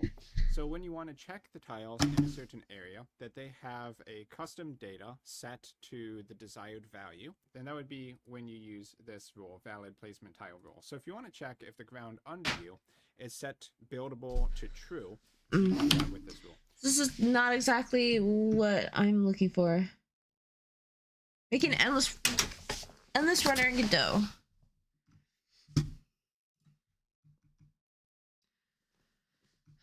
In this series of tutorials, I'm going to show you how to create a game in Godot from start to finish. This means you're going to start the empty project and finish by building apps for iOS and Android. All right, something that looks okay. The game we're going to make an endless runner in the vein of Flappy Bird, similar to Flappy Bird. Oh, I made a Flappy Bird clone before. You need a flap to stay in the air and avoid obstacles. However, unlike Flappy Bird in this game, you poop on people to rack up points. I love pooping on people. Pooping on people. Pooping on people. The game is actually already available to download. It's called Porta Penguin, and you can check it out free. Porta Peng. Oh my gosh. Download resources and code. If you want to follow along with the tutorial, it'd be helpful to have all the resources and code. Okay, so we found a new tutorial to follow. Can you go over there, please? Thank you. Appreciate you. Okay, I'm gonna mute my computer audio because I'm listening to songs that are copyrighted. And I'm giving you the ability to listen to your own music. All right, so we will create a new project. We'll call this poopy. What's a P word for a bird? Poopy pigeon. How do you spell pigeon? It's pigeon, right? Is it 2 G's? It's not pigeon. Pigeon. Oh, it's with 1 G. All right. Poopy pigeon.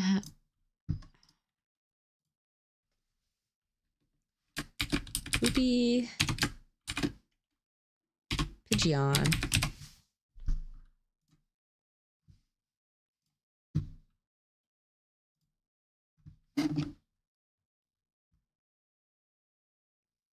All right, and then we'll get the resources for it.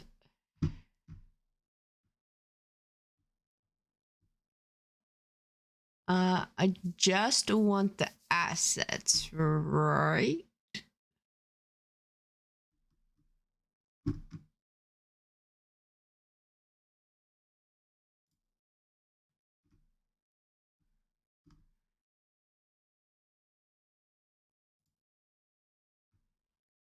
Where's your assets? Pink background PNG.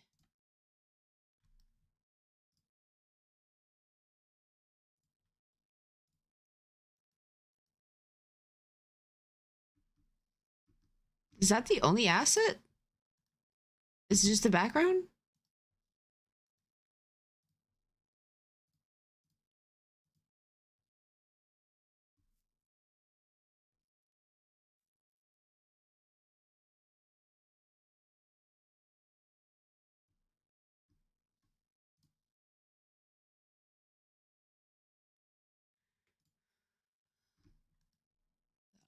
Godot icon. This is the readme. Anything in the readme besides the readme? Script scenes. I don't want that because I'm writing my own background. So I guess, yeah, the only assets they give us is a background. That's kind of weird. Um.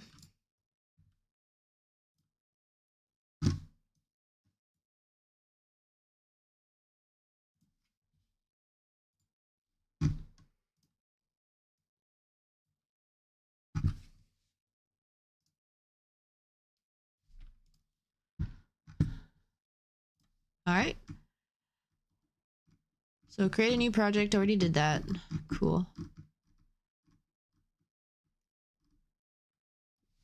So we want, first we're going to make the scrolling background of our infinite scroller. Here's the basic approach we're going to follow. We're going to have two scrolling sprites, and when a sprite goes completely off the left side of the screen, we'll reposition it so it's off the right side of the screen. We need two sprites so that we can do this. So so we're doing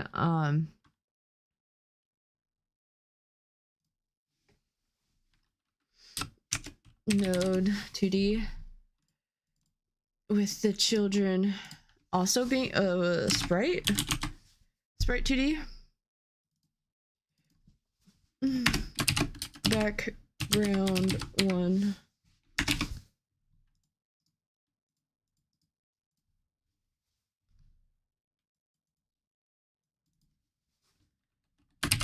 background dose.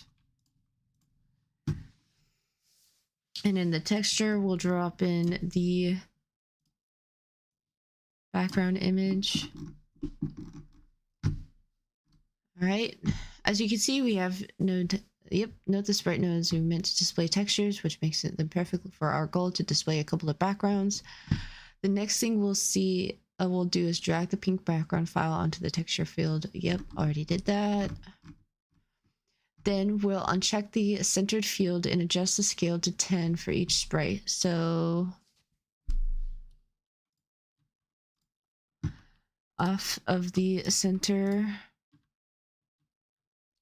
And then we will scale at 10 for each sprite.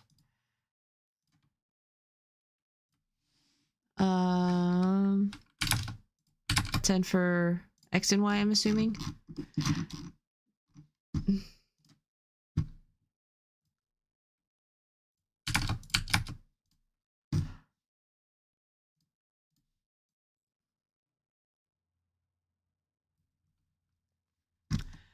Finally, we'll move the second sprite X position to 1600 or 16,000. Or 1600. So 6 by 0. Yep. Why are we using the screen size? Well, I originally made this game with the scale some of the assets were at. I now realize this was a mistake and that I shouldn't scale everything based on assets that were made at the scale of 1 pixel. If you make a pixel art game, your screen size should probably be smaller unless you're making some really detailed pixel art. In order to actually use the screen size of 16 by 9 go to project settings, display. All right, so project blah, blah, blah, blah, display, window, and change the width and height settings. 1600 by 9.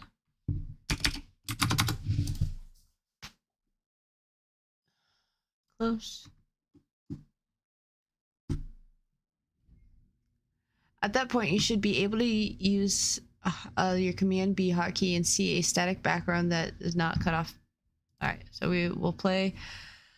This is going to be our main, so we will select current. We will name it main scene and save. Perfect. Beautiful. For now, we can set it to the scrolling background scene, which is called main. And eventually, we'll change the settings to something else. In order to make things move, we'll attach a simple script to our 2 background sprites. The script will take advantage of node process callback, which is called every frame. Inside the callback, we'll do 2 things. So we're going to make a... Are we attaching it to the background or to the main node?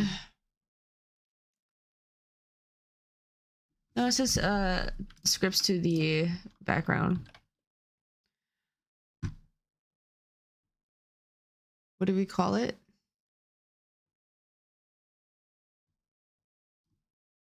We will call it moving background. Create. And in the script,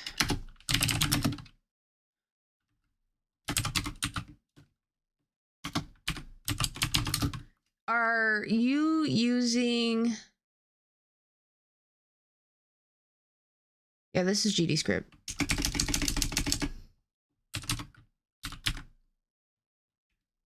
Why? Okay. I'll just write it how he does it. Oh my gosh. Oh my... Velocity is a flow.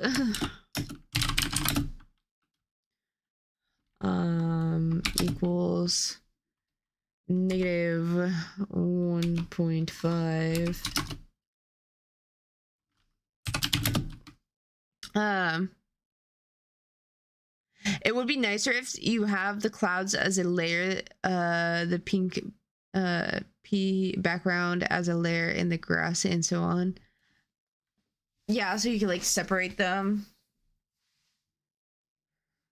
That was just an image. Just saying. Yeah, no, I know what you mean. Yeah, this one is maybe too simple. But I'm all good for simplicity. Simplicity makes me happy. I like simple things. Let's make sure float is spelled correctly.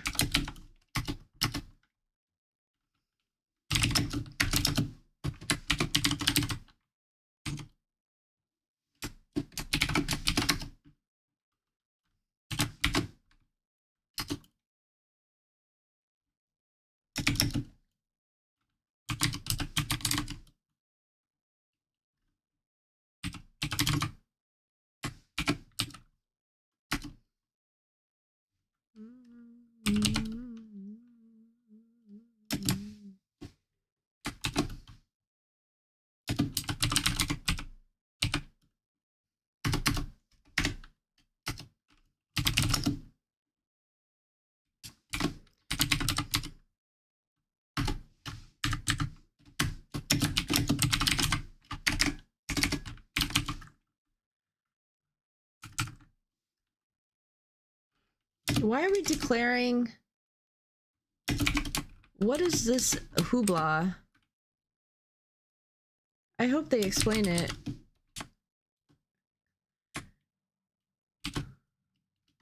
So it takes in a float and returns a void? Is that what this hoopla is?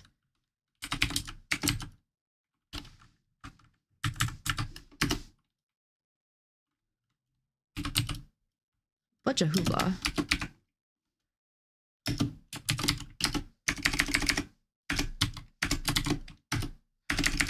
Velocity, please.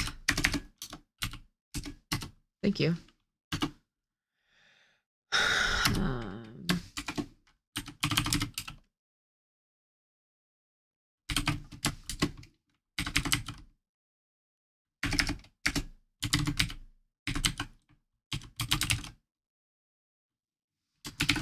Attempt to reposition. Not found in base self. Okay. Oh, that's, yeah. Because we're defining it afterwards.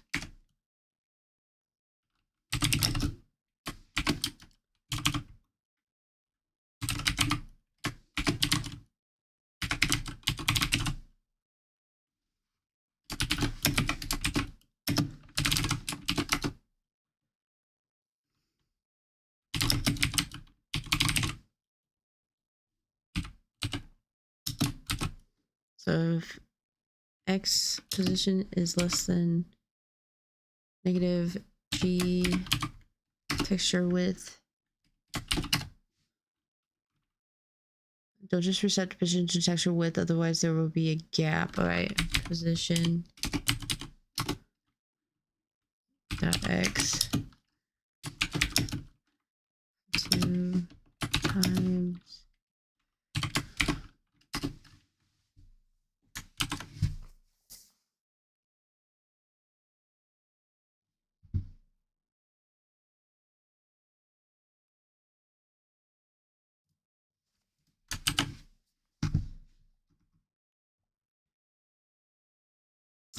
the code in this tutorial will be statically typed whenever possible. I highly recommend that you statically type your GD script code as well. It makes it much safer and easier to follow. Okay. Wrapping up. That is it for the tutorial. By this point, you should have a working scrolling background. In this next tutorial, I was about to say, I don't have a working game. Where's the button to the next tutorial?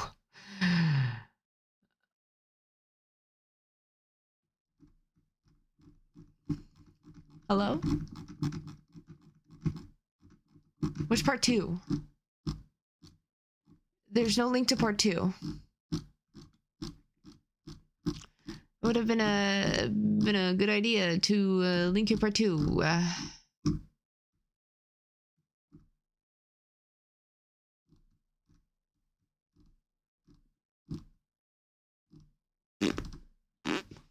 Well, let's just see if this works.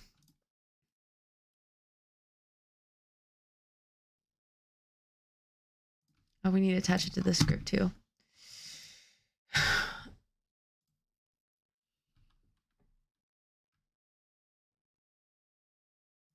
How do we attach it? Oh, like that. There we go. I can clearly see what it ends and begins, though.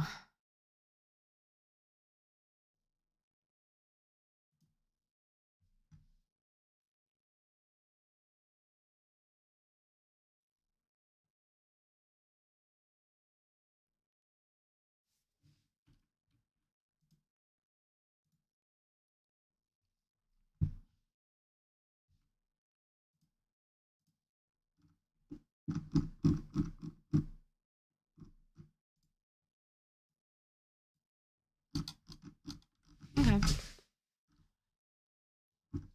But how do we go to part 2?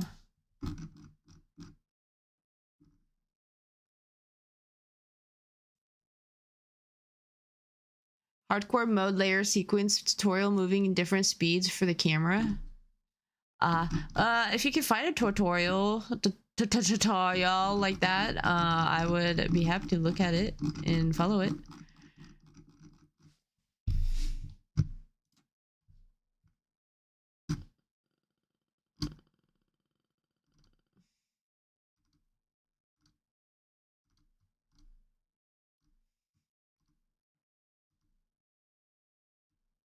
what was it called? Making an endless runner.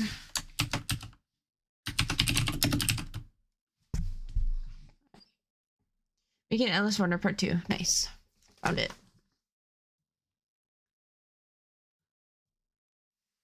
I'm on the toilet, give me 20. Well, I'm glad I can be your companion during your bowel movements. I'm glad to be here with you.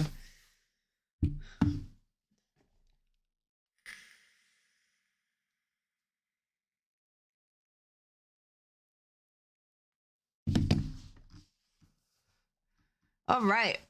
So it's time for the stars of the show to make an entrance. In this section, we'll add the penguin. We'll make it so that the user can make him flap and collide with stuff. First, we'll need to make a new scene for our penguin. Yep. It's going to have a rigid 2D. As its main. We're gonna name it player. Or we'll name it pigeon. Pigeon.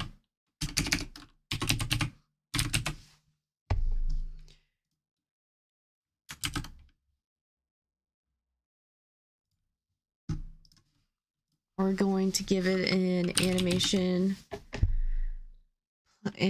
player, and we're also going to give it a sprite. We're also going to give it a collision shape 2D. No, collision polygon 2D. That kind of makes sense.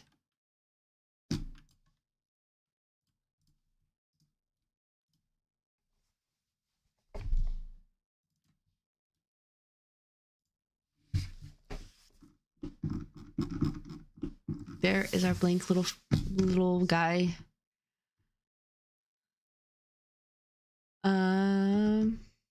So I'm familiar with the nodes, so I don't need a refresher, but thank you. But where is the sprite for the...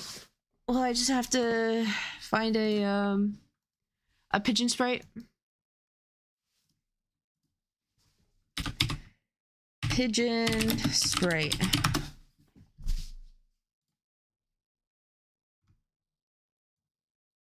And let's pick one together, shall we?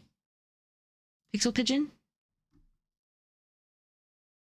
It's got walking, flying, and eating. Nice. Do we trust this website to download? What about this pigeon? What's it? Oh, walk and peck. We need the walk. We need the flying. That looks like a good pigeon. You cannot redistribute this asset pack. I will not be selling this game, so you have no worries for friend. Oh, I have to pay? Okay. Free pigeon sprite.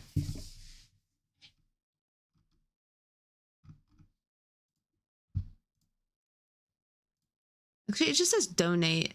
Just take me to the downloads. Okay. Cool. And then we're going to open said file.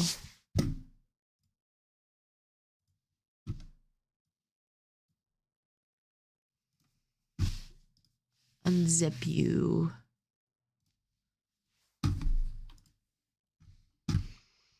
And then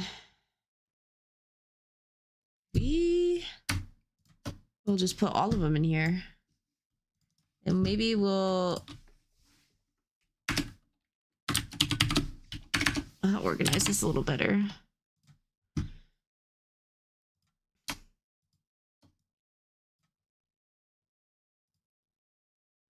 Also put the background in here. All right.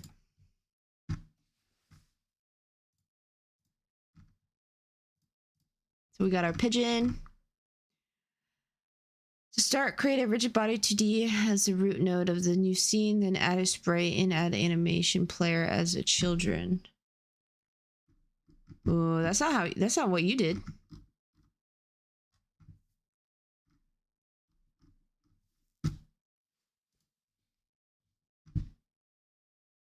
Root node could be.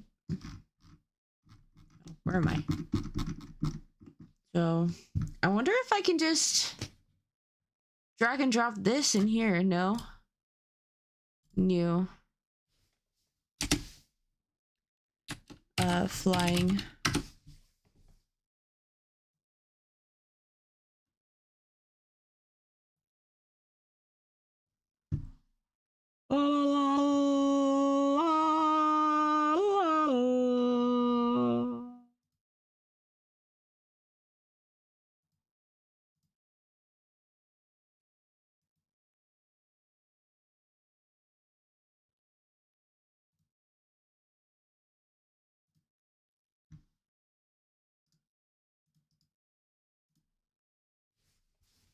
What other animation?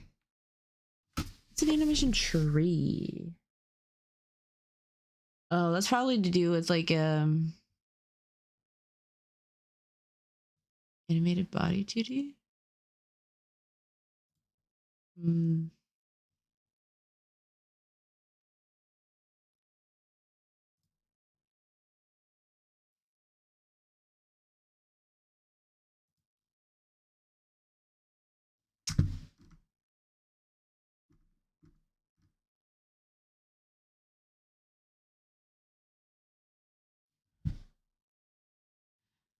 So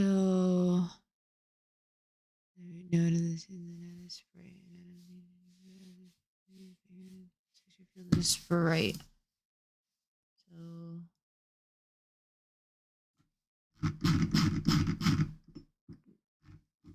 that's a bit big.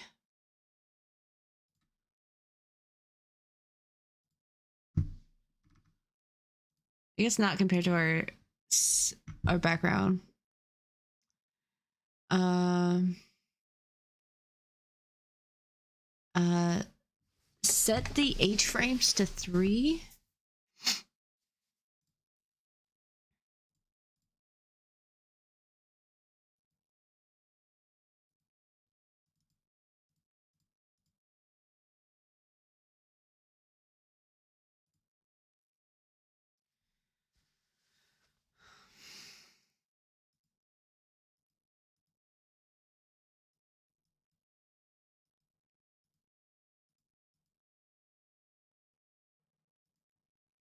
What is this H frames you're talking about?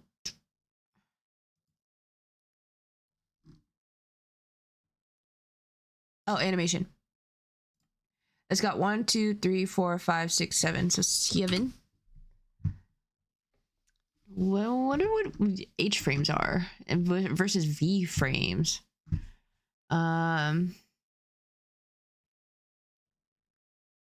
But is a sprite sheet. We're going to animate the frame field of the sprite to create the flapping animation. Now let's go to the animation player and create a new animation called flap. We'll add a property track. Okay, so we've done this. So go to the animation player. That looks much better. And I call this a flying animation. We'll add a property track that animates the frame field of the sprite node. Since we have an animation player in the scene, we can use the little keys next to the fields in the inspector. We can use these keys to add frames to our animation. Our flap animation will have 2 frames, one at 0 and one at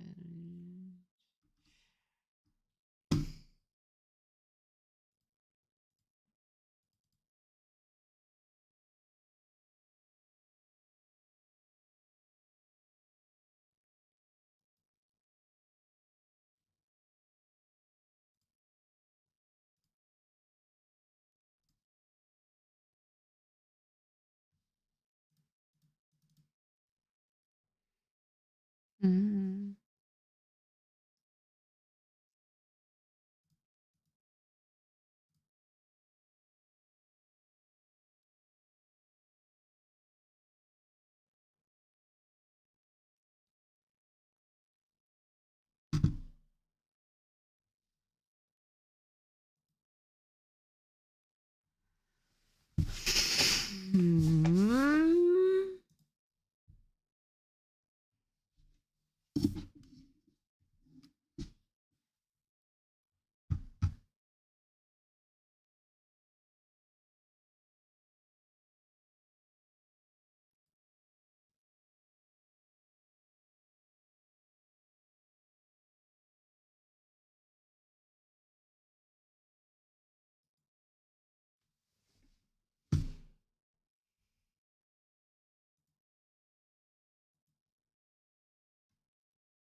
Why is there only one?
Pretty sure I was supposed to do that for H frames.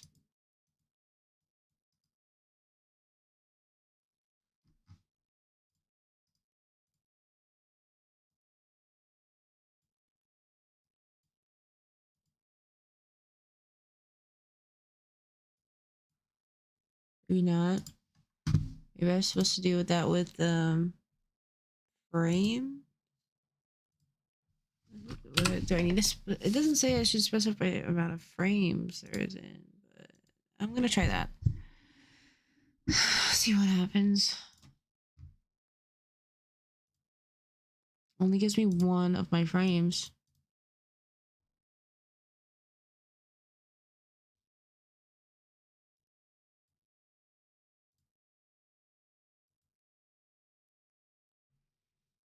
Mm.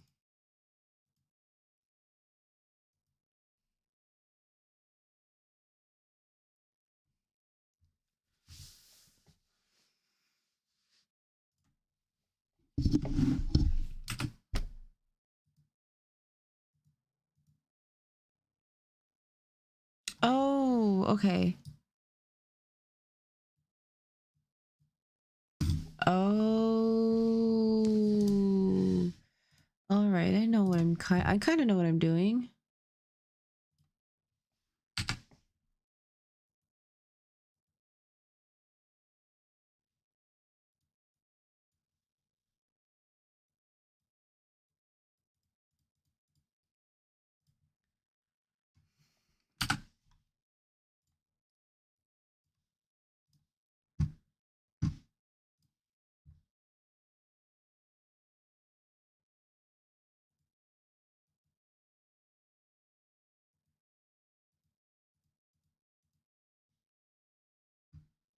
Okay, okay. Hold on. Let me restart that.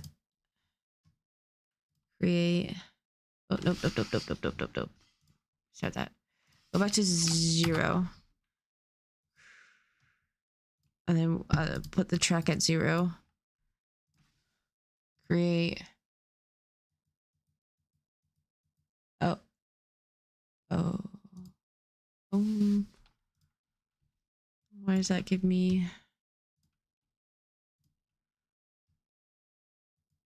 There we go.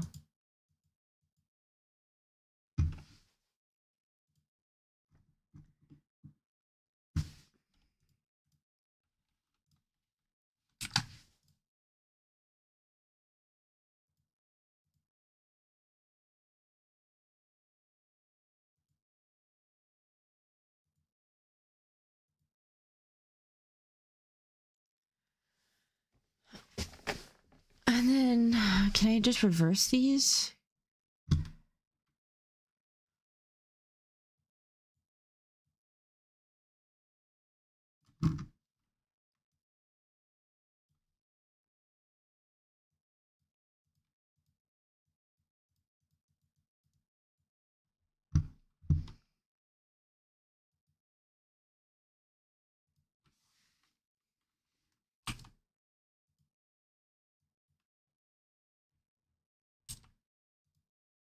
Okay, that's not working.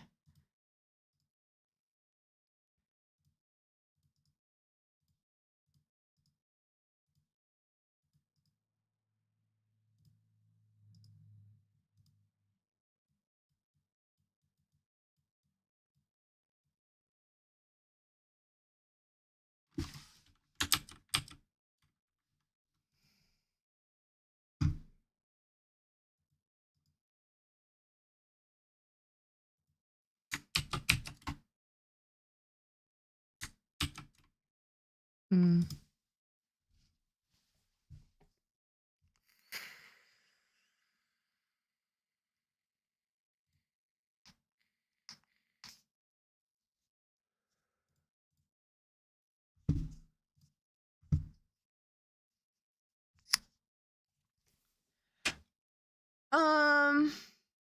Sorry, I've been mind boggled with this. Okay, what do you want to achieve in your game? Like, what kind of effect? Good question. All the effects.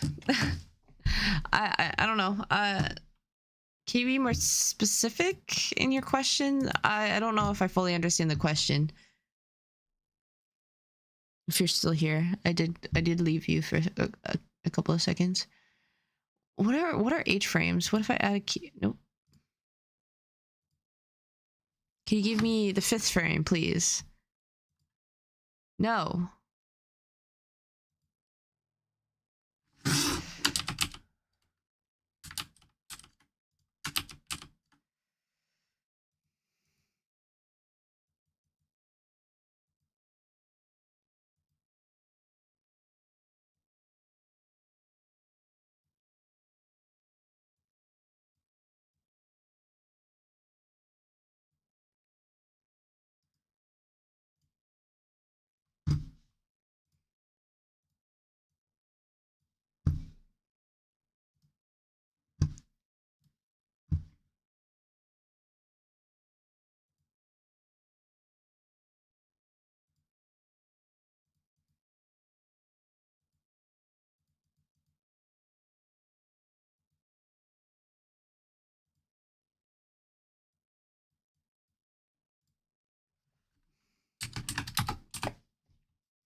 Okay.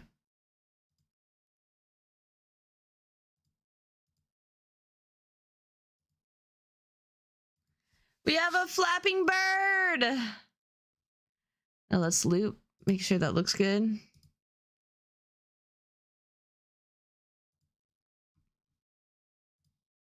Hmm.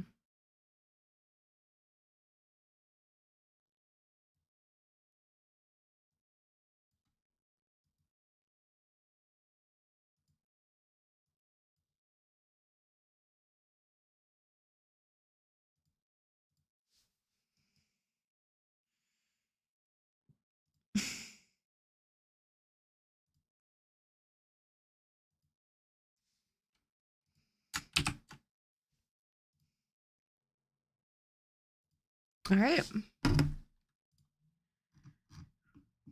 Got our Flappy Bird. Now to test out our animation, we're going to attach the script to the root node of the penguin scene called Penguin.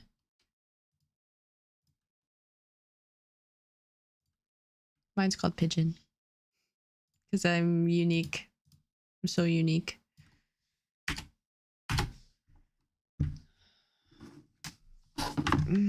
And so this is just a bunch of hooblob. I'm gonna copy and paste it because we are running out of time. Why don't you like that? Invalid numeral notation. How about that? Oh, it's because I didn't copy and paste it correctly. All right.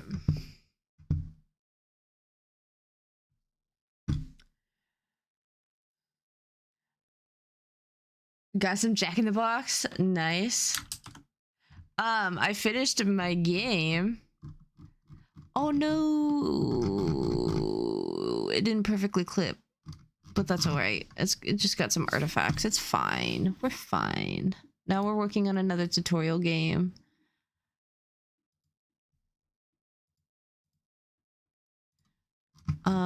But did you want to take a look at the finished product of my 3D game? Answer below in the comments. I'm going to pee. Oh, yoy.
Wait.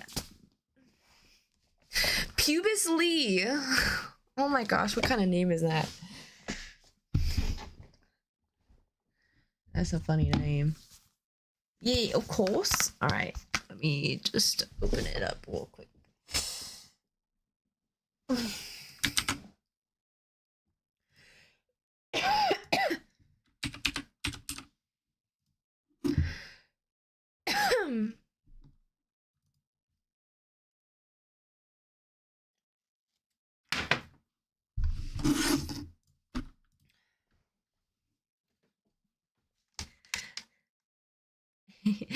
Oh. Or actually, I do have one bug, and I think I can fix it.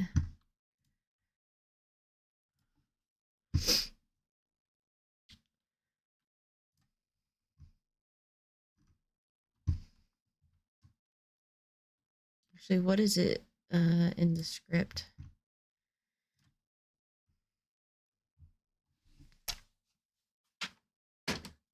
Unhandled input. Is action pressed? UI accept. Can I add that?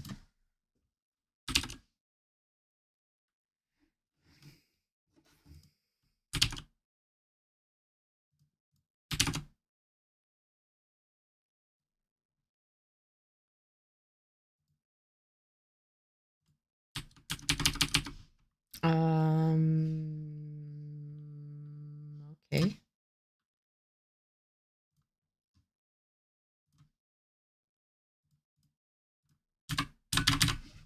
What the fuck?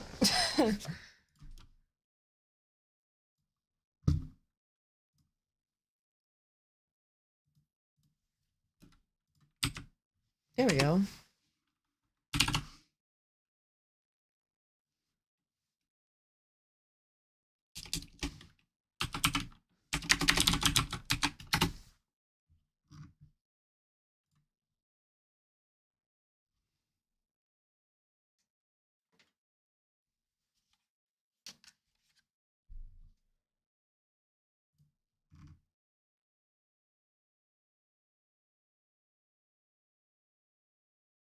actually.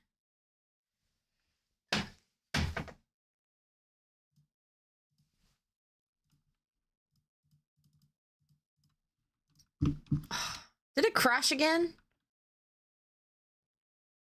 What is wrong?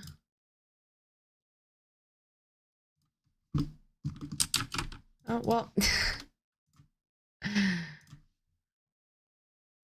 It definitely crashed again.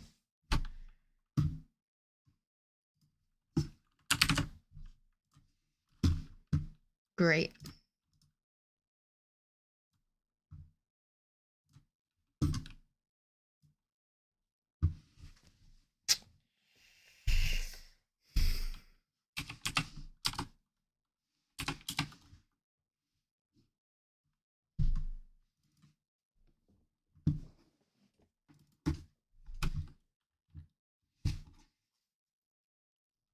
So, okay, so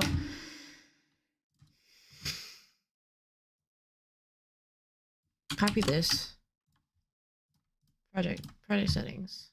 Input map. UI accept. Action with the name UI accepts or exists. Oh, it does?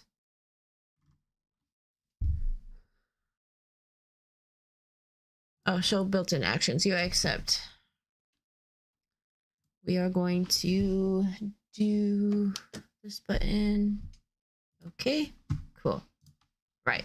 So now I can play with my controller. And I can click the start button to restart. Boo! And then my enemies have animations. They're like bouncing up and down. I'm bouncing up and down. My idle is slower than my... Oop. Hop, hop, hop, hop, hop. Oop. Hop, hop, hop, hop, hop, hop, hop, hop.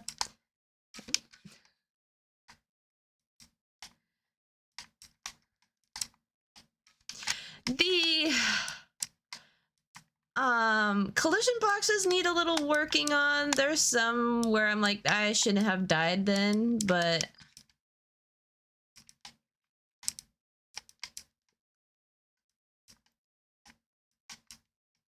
like that, I feel like I shouldn't have died, but oh well. I'm just jumping over them. But yeah. Hop, hop, hop, hop, hop, hop, hop, hop, hop, wee. Yeah. About a boom. And my score is a bit off. So if you notice, if I clap him, I scored 2. Score 5, I scored 7. Like, the scoring system is unreliable. But yeah. It's like when you go to show someone a video and 9 ads pop up. So that is that game. Now I'm working on... It's kind of a Flappy Bird clone, Poopy Pigeon. But it's where you're like pooping on... you're pooping on pedestrians. So this code makes it so when the spacebar is pressed, the pigeon flaps. Try out using the command here. Oh, what? Really? My pigeon is not there. Was I supposed to put the pigeon somewhere?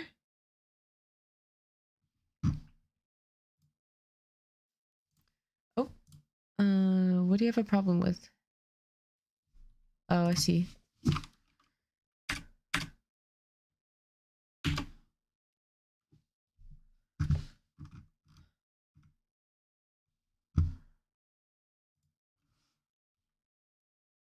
Stupid white space sensitivity motherfuckers. Why?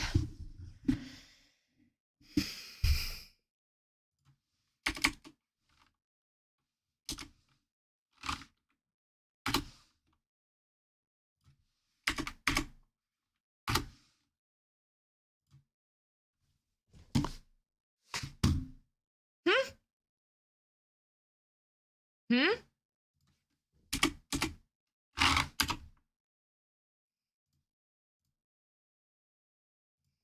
What's my whole code?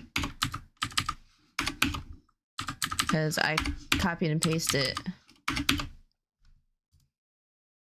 That's one thing about Godot.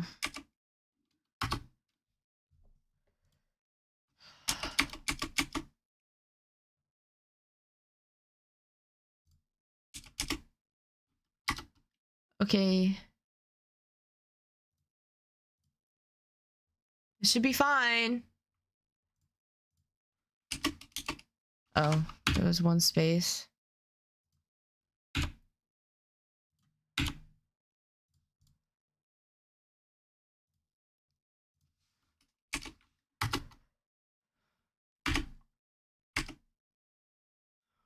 Not a nested function. So what's going on here? Oh my gosh, that stupid space.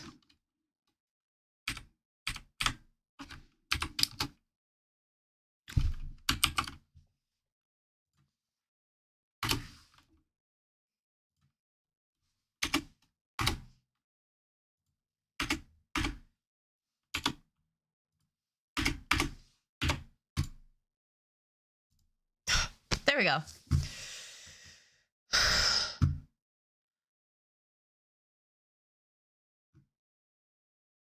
Which plays the scene you're currently editing? This should... Oh, okay, so... Okay, you can go away now. Thank you. So, Command R or Control R. That doesn't work.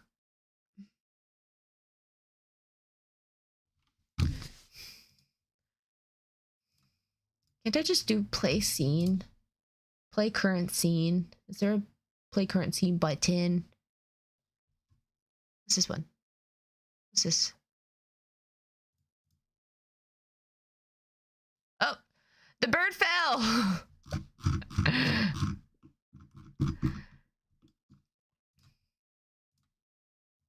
So we just need to move him to the center, and then on his collision.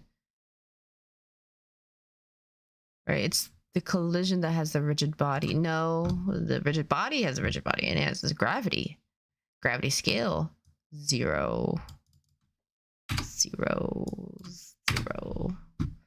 Right now, we can take a look at the bird. Oh, what the? Why did it fly like that? Oh, whoops, wrong scene. There we go. Now we can see his little bird, his little birds, the flapping. I do want to make him a little bigger. He's tiny, little tiny baby. Tiny little baby. Scale, we'll do 5 for now. Yeah. Oops. Look at him. Such a good burb. With some artifacts.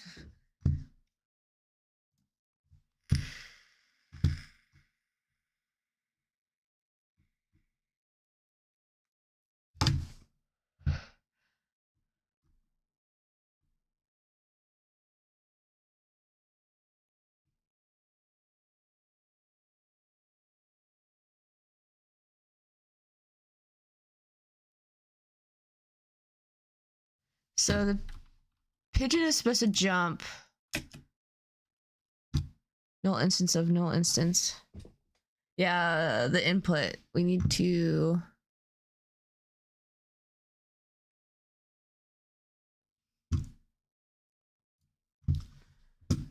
So... if space is pressed...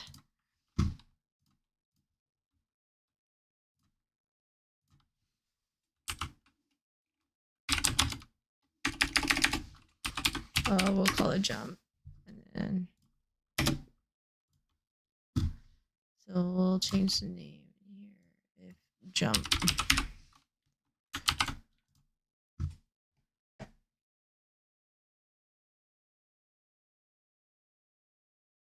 Okay.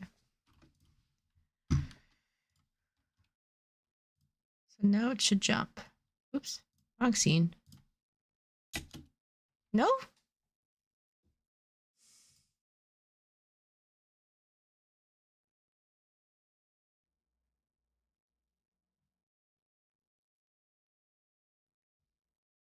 Oh, because I didn't call it flap animation player.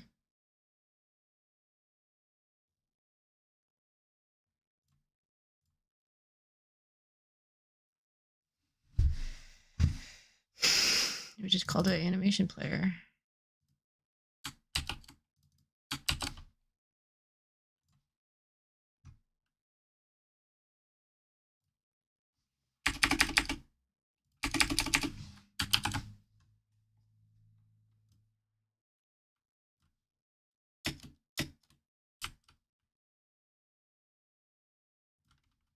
Okay.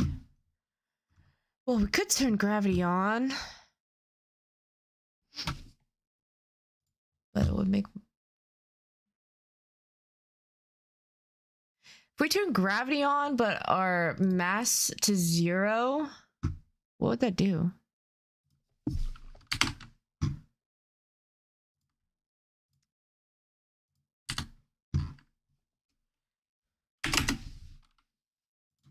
Zero. Thank you. Oh, still floating away. Oh, because I can't have a 0 mass. It's impossible, I suppose. Ah! Shit.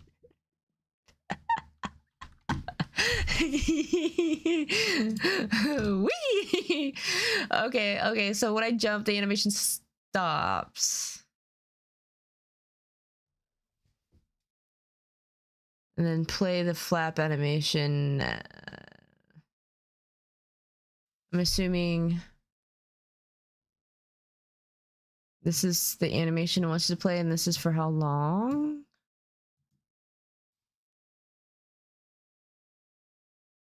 So on event, if the event is jump, then it will jump, and during the penguin jump, it will set its linear velocity to 0. It won't apply any velocity.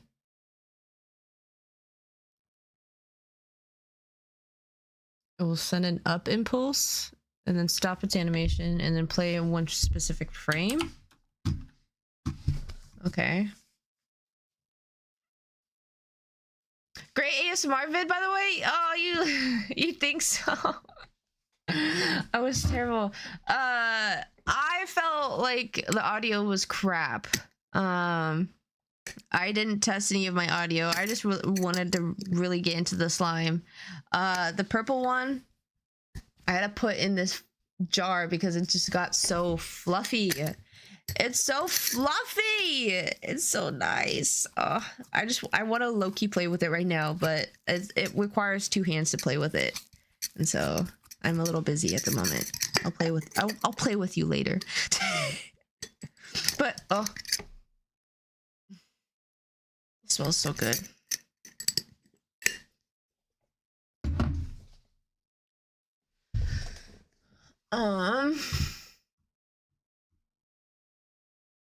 So weight to 1 and gravity scale to 16. So I'm assuming that's mass when he said weight and the gravity scale to 16.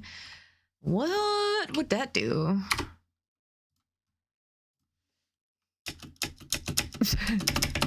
I can't get out of here. Uh-oh. What did I do now?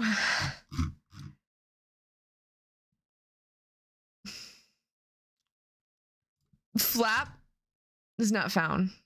It's fly. What did I name it? I named it fly, right? I think so.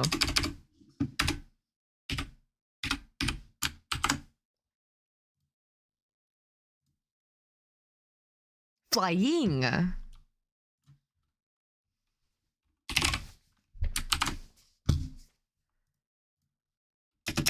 Whoops, wrong scene.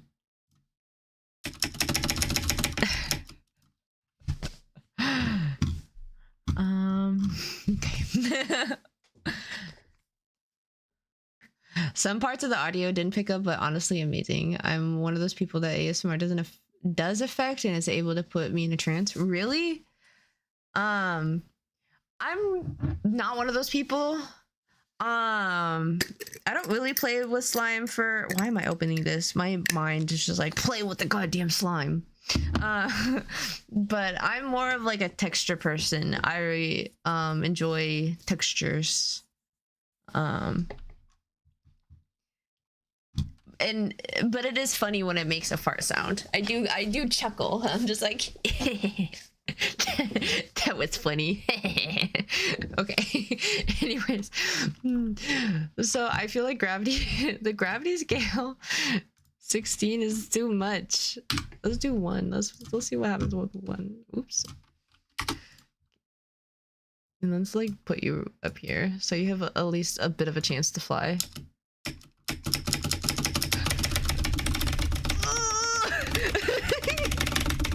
I can't.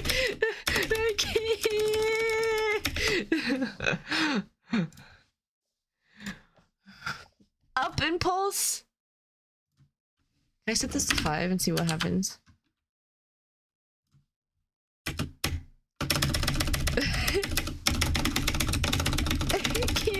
I can't fly.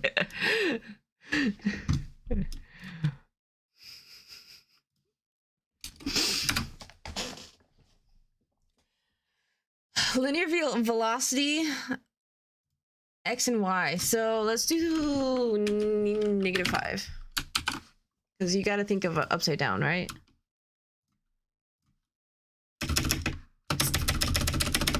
It's not working either. -20.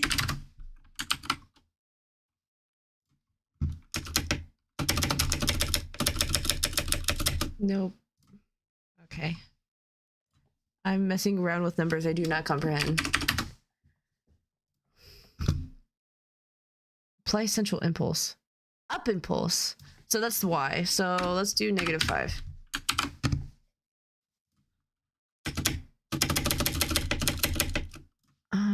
I feel... Or is it positive? Let's just try 50 and see what happens.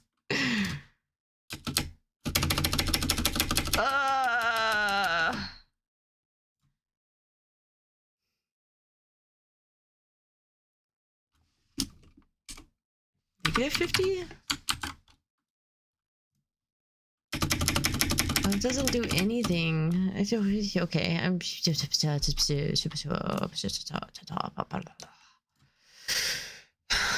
guess let's change it back to up impulse. Although it's not applying anything.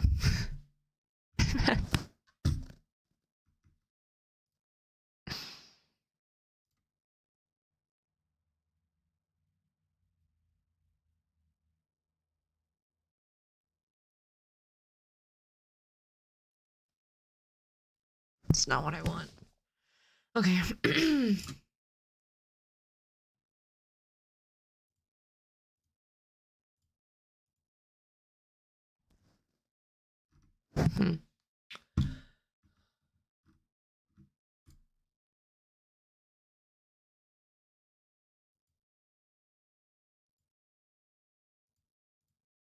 This game is working perfectly fine.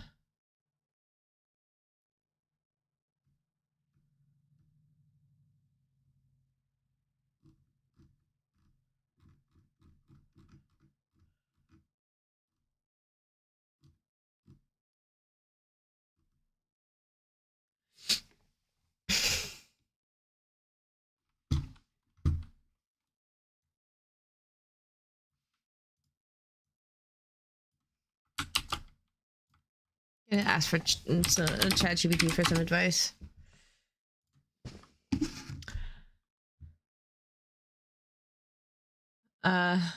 She really likes pushing down on the slime. Oh, because I find that's what like slime people do on YouTube. They do the little like.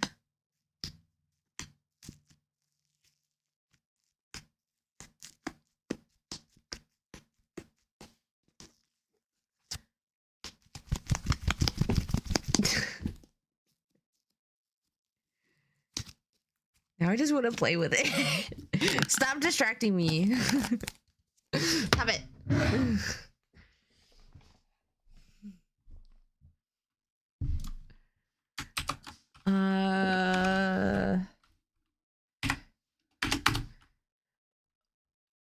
what does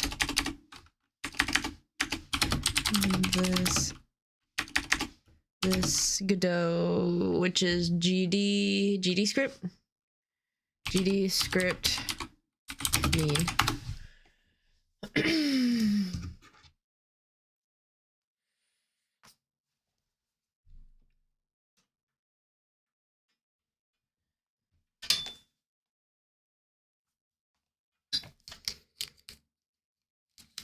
Okay, so up impulse. Apply central impulse. This is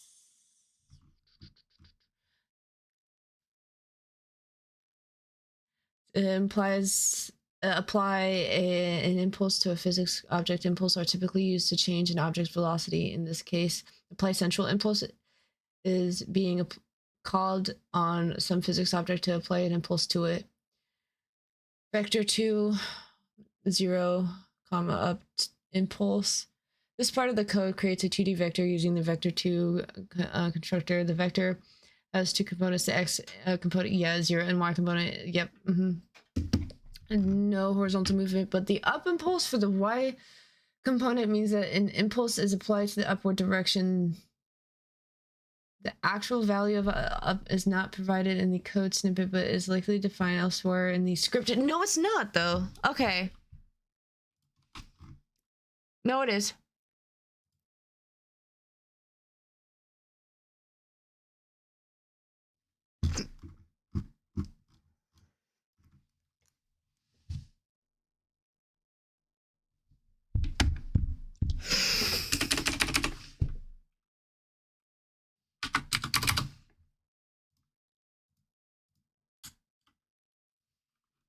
It's a float. Whoops.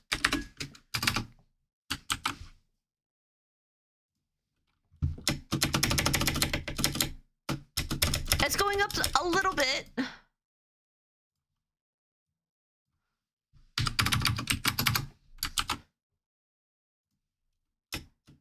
There we go. That's a bit too much, though. About, let's do halfway. 500? Oops.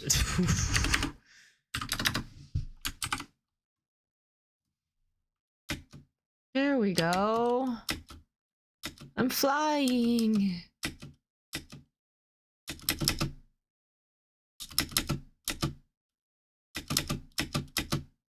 And I like how I'm actually like flapping my wings down every time I kick it. Nice. All right. So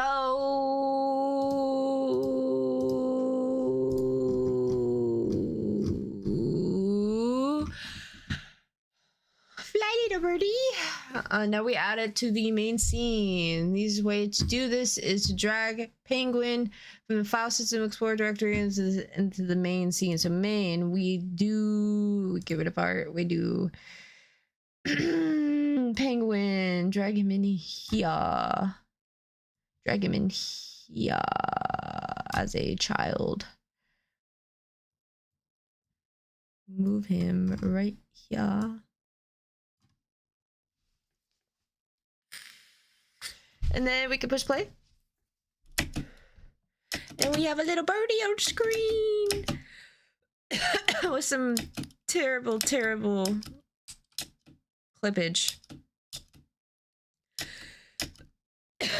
So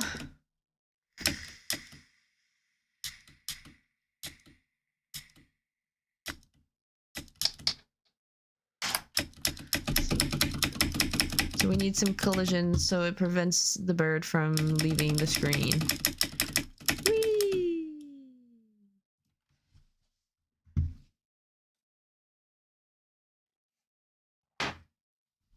Note that the penguin can flap off the screen, because it got no collision.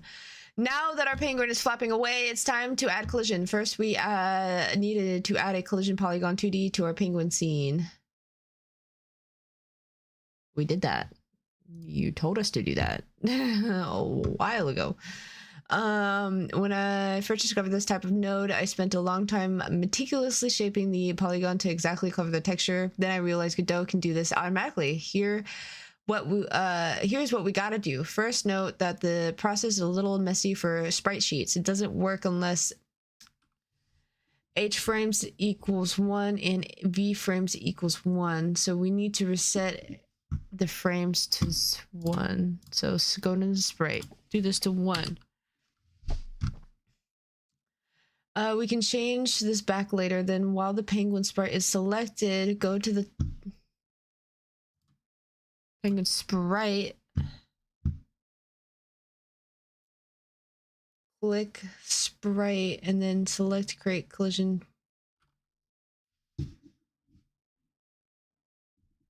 Click sprite.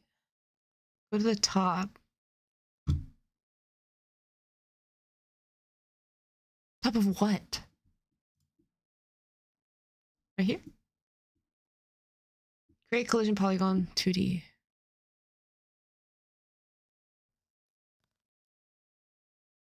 Sibling?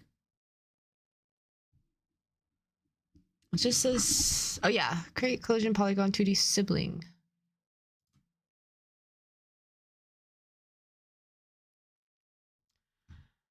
This is going to create the 3 separate collision nodes, one of each. We're going to take a lazy route out here and just use one of these, even though our penguin has an animation. You know what would be easier? I'm sorry, I'm lazy. So we're gonna get rid of this polygon collision. We're going to add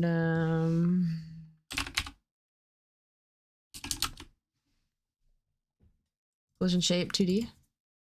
We're going to specify the shape as a circle. We're going to go back. We're going to set the H frames back to 7.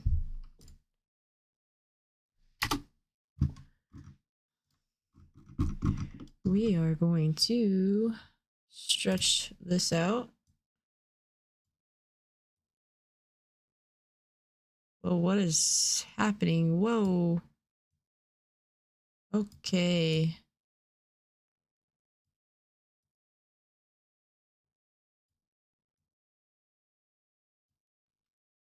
Actually, we'll make it a little bit shorter.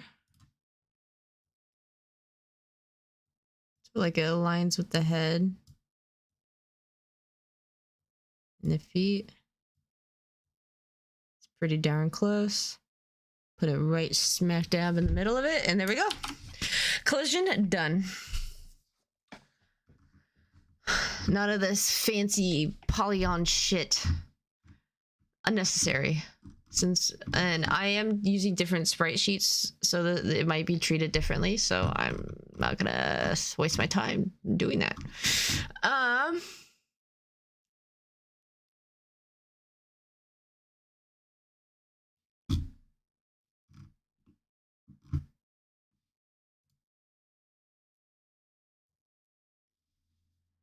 All right, cool. Now let's actually put the collision polygon 2D to good use by adding some stuff for the penguin to collide with. We can go do this by adding static body node to main. So we're gonna rename this to main. We're going to add static body 2D. But I think it's more fun to do it programmatically. Let's make a new script called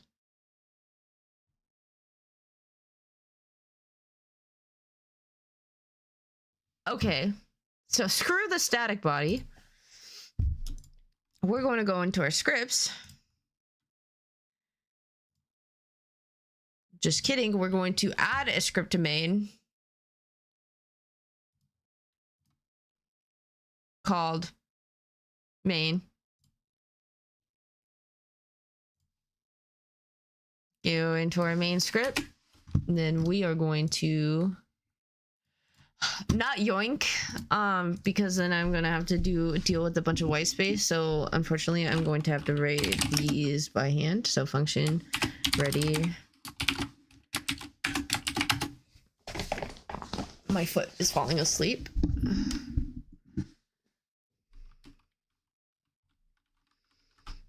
And I guess it's, we have to specify it's returning a void, not a void. It's just so bizarre.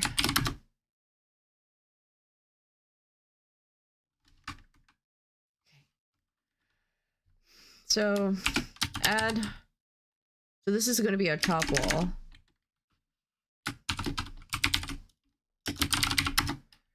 Add wall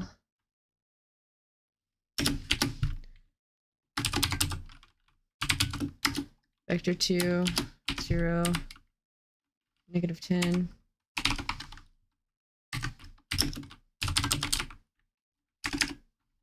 vector 2 16,000 by 10. It's going to be our bottom wall.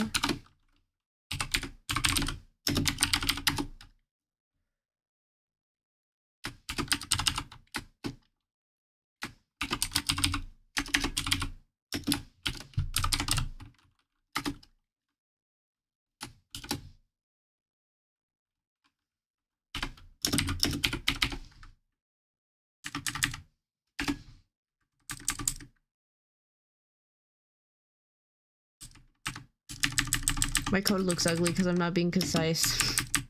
Now I need to change it. Okay, there we go.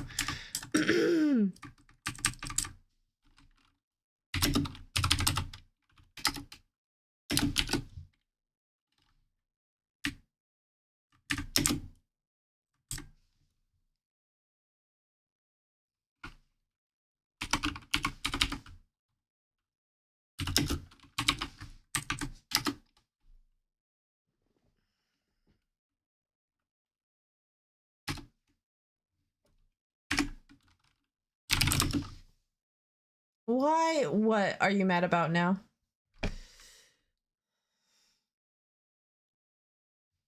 Oh, you're mad about nothing.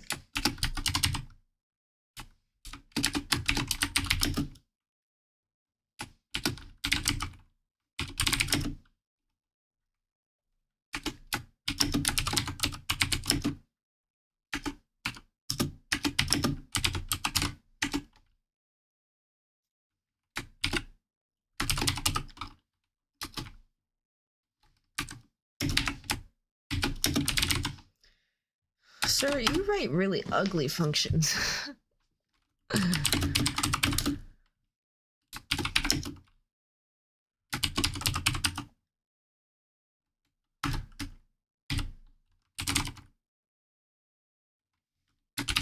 So I'm giving it the rectangle rect dots, and then I'm going to set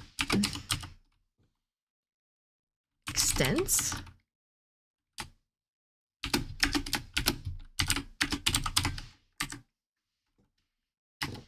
Okay.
GM, does that mean good morning?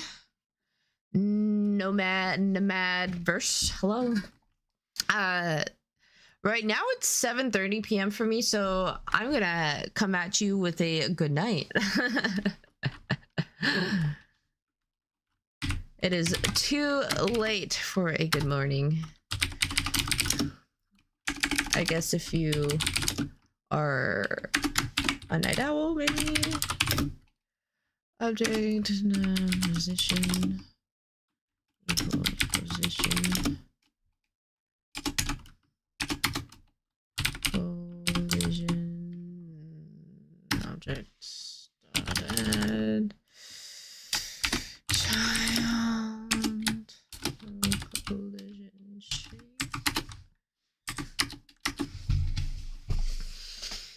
It's 5:51 a.m. here. It's my first time on Kick. It's interesting.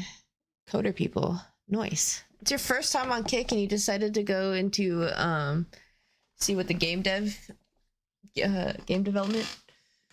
Is this category called game development? Or is it called software development? Oh, boy. Hello. Welcome in. I am doing magic over here. I'm following one tutorial. I am very new to Godot. I just got here about 2 weeks ago due to Unity being kind of scary at the moment, so figured I will go here. The perimeter delta is never, yeah, that's not a problem, hopefully. So now I have a wall around me. No, I don't.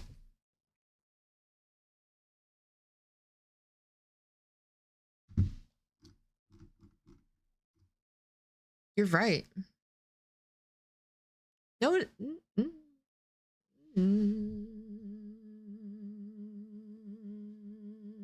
because I named it.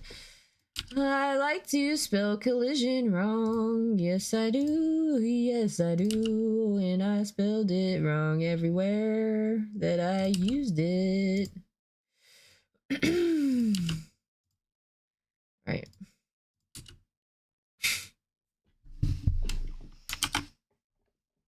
Being dyslexic is fun, and I'm able to write the permission. Why?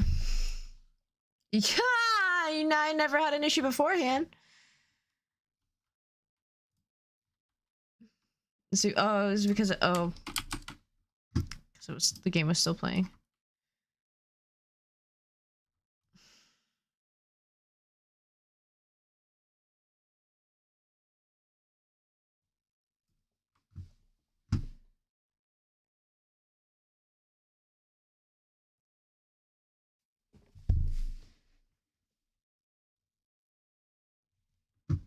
Yeah, what is the set expense?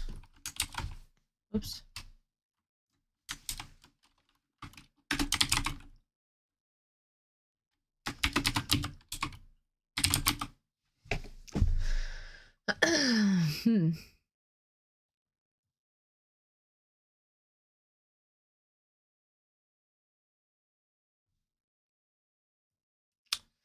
So is it a thing that they removed?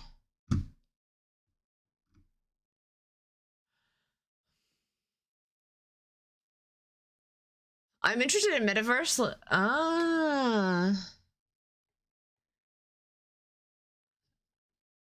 Oh, you're a visitor.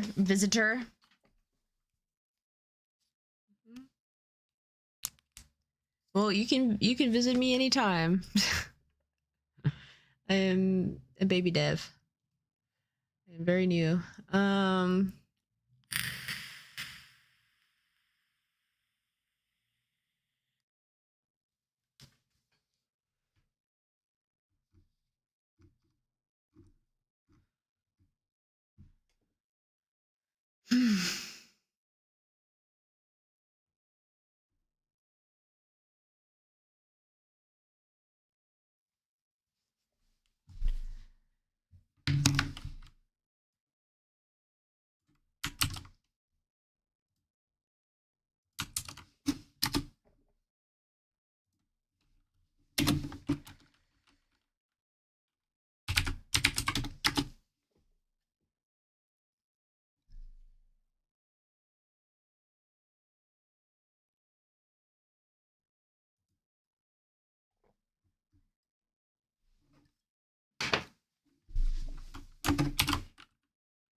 I am using collision shape 2D, right?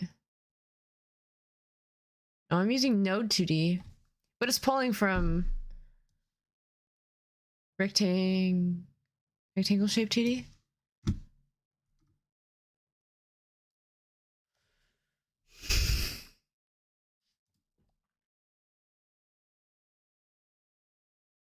Which inherits shape 2D.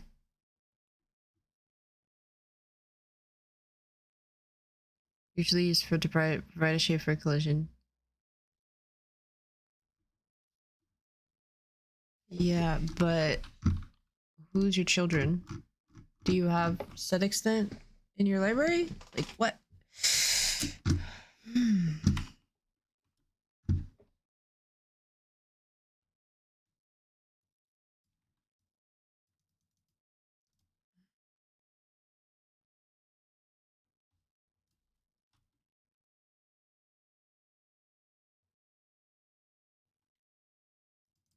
Why can't I copy and paste?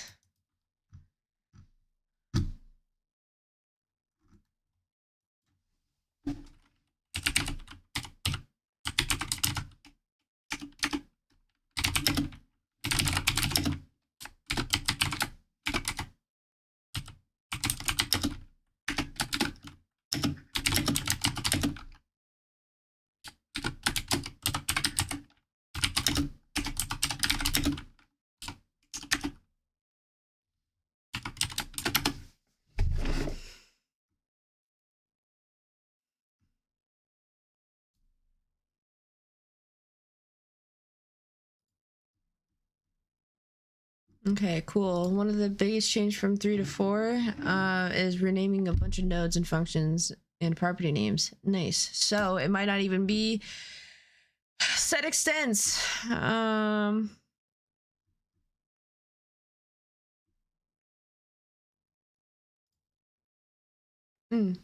Setting rectangle 2D extents showing error. A scene preview in a collision shape 2D called to shape as a child I added.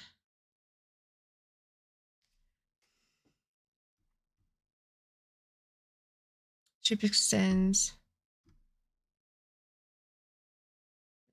I don't know which part I did wrong. Invalid call, non-existent function set extensive. Okay, cool. Extents with another T. No, I spelled it correctly.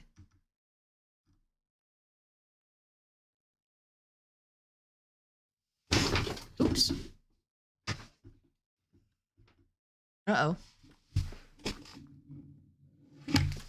Oh, Lord.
Oh my gosh. Okay.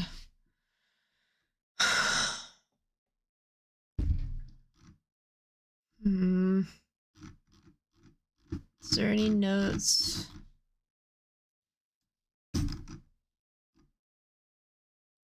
No comments?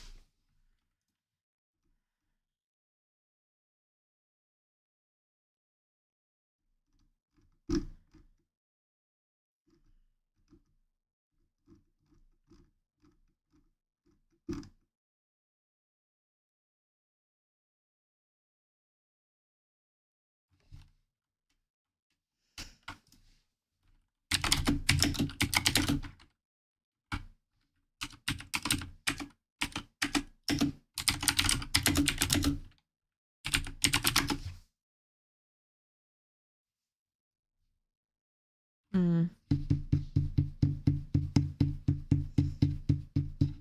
ChatGPT's database is from 2022, right?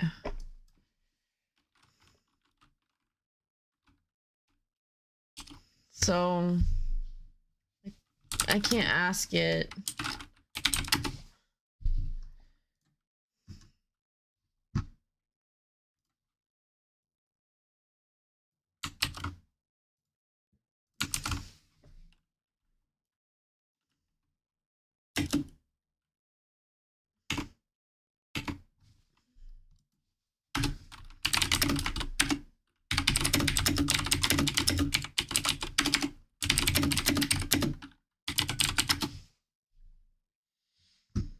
So the code snippet appears to be a function call involving a variable name varacting and a method of function name set and the size parameters likely being passed in the argument in the function. However, with more context or information about the program language and library.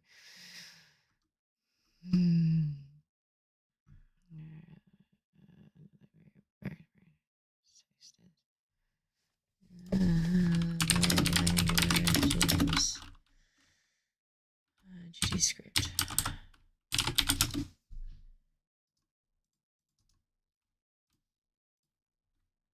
The error.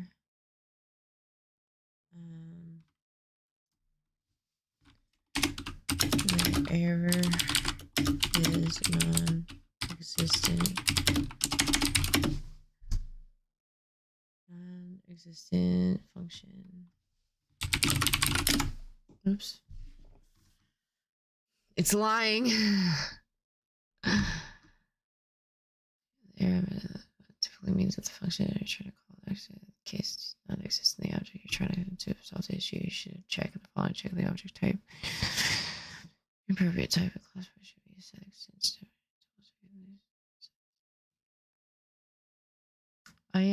it's calling rectangle shape 2D. So I am in the correct.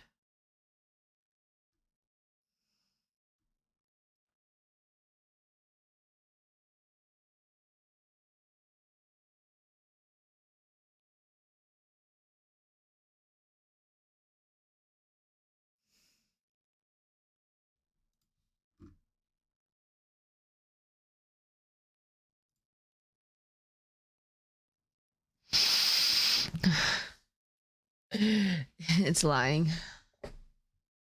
I am tired. I feel like taking a nap right now.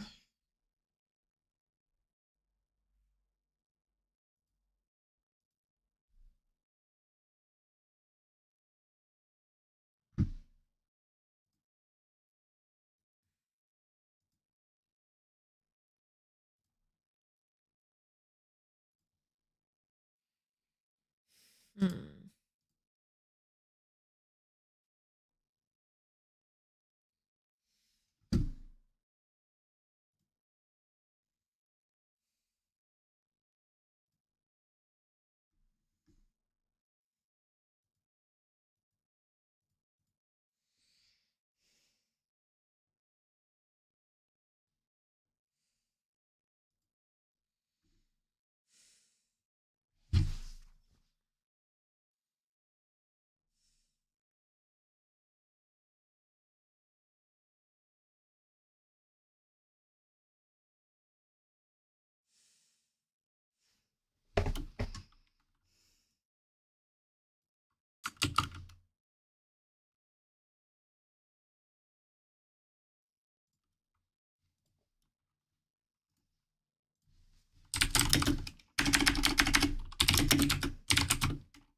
2021. Okay. So it does not have a set extends function. Paper source probably contains properties like extents and margin.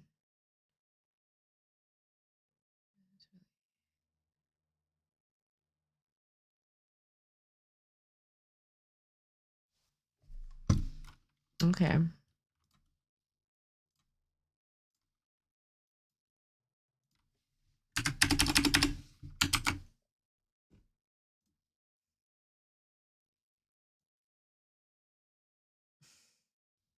What the fuck?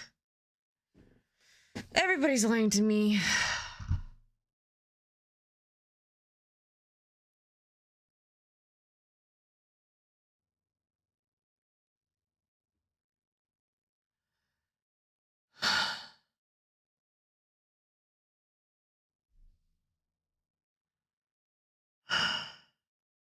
Oh.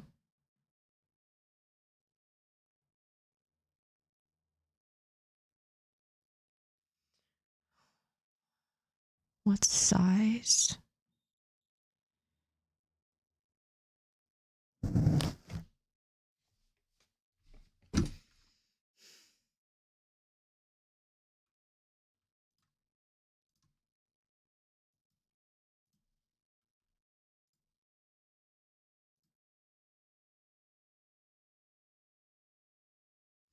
I'm awake. It's time to do some push-ups. Extension, work around GPT, jailbreak, and get the real information. That's the thing.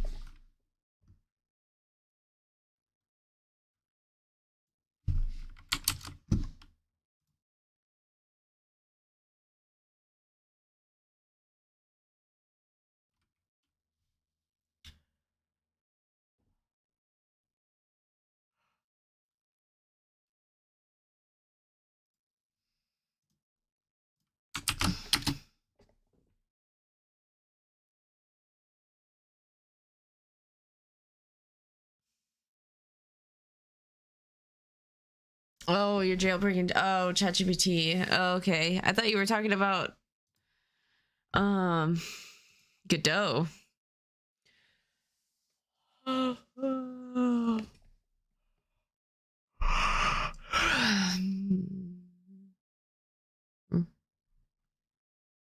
Interesting. Oh, oh, thanks, Nomadverse, for the follow. I totally didn't see that.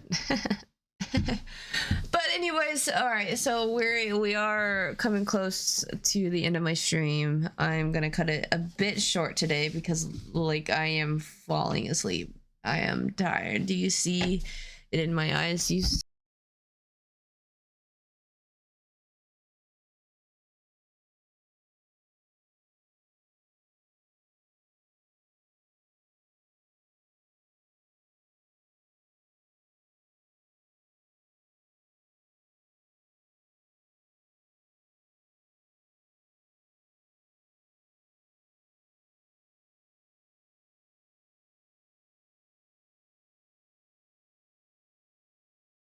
You can't now. You can hear me. Okay, so I need to get a new cord for my mic because if you move the cord, it's a booty cord. I know it's just me. You know, I moved my mic. Why isn't any work being done here? Because work has been done. Plenty of work has been done, and it's time for rest. Because rest is very important. Self-care is very important. Taking care of yourself is the most important thing you can ever do. Right?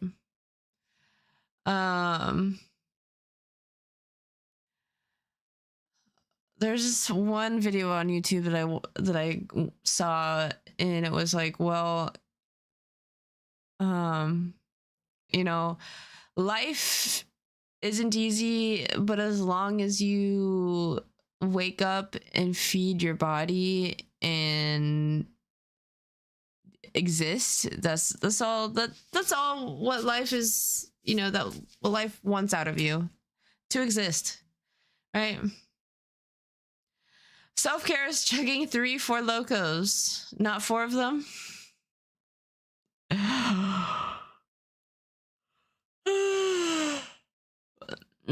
Alcohol will make you more depressed. I'm sorry to bring on the bad news, to be the bearer of bad news. No, 4 is a felony.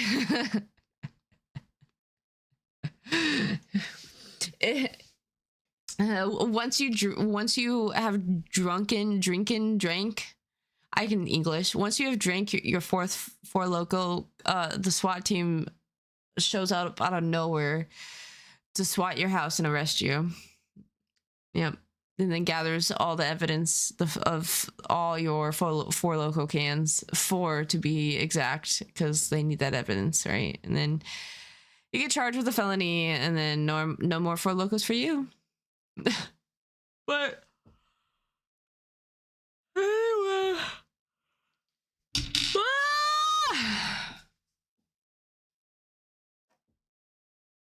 do you see the pain in my eyes? I look like I'm about to cry. Please, sir, do take pity on me. I am just a small lad in this ever-expensive world. Pity the fool. All right, well, I'm going to end stream right there. Thank you for hanging out with me over this weekend. I really appreciate it. And we will move forward. I will try to figure out what to use instead of set extents, because obviously it's not working in Godot 4.1. The computer says it doesn't even exist. So I guess I'm gonna have to figure out that solution. But anyways, remember to be kind, be respectful, be grateful, and most importantly, don't be an asshole. I hope to see y'all next weekend in this Godot adventure. I might be playing some Baldur's Gate 3 with mods here, maybe on stream. Who knows? My life at the moment is kind of chaotic. But anyways, I hope y'all have a lovely rest of your night, morning, day, whatever time it is for you. And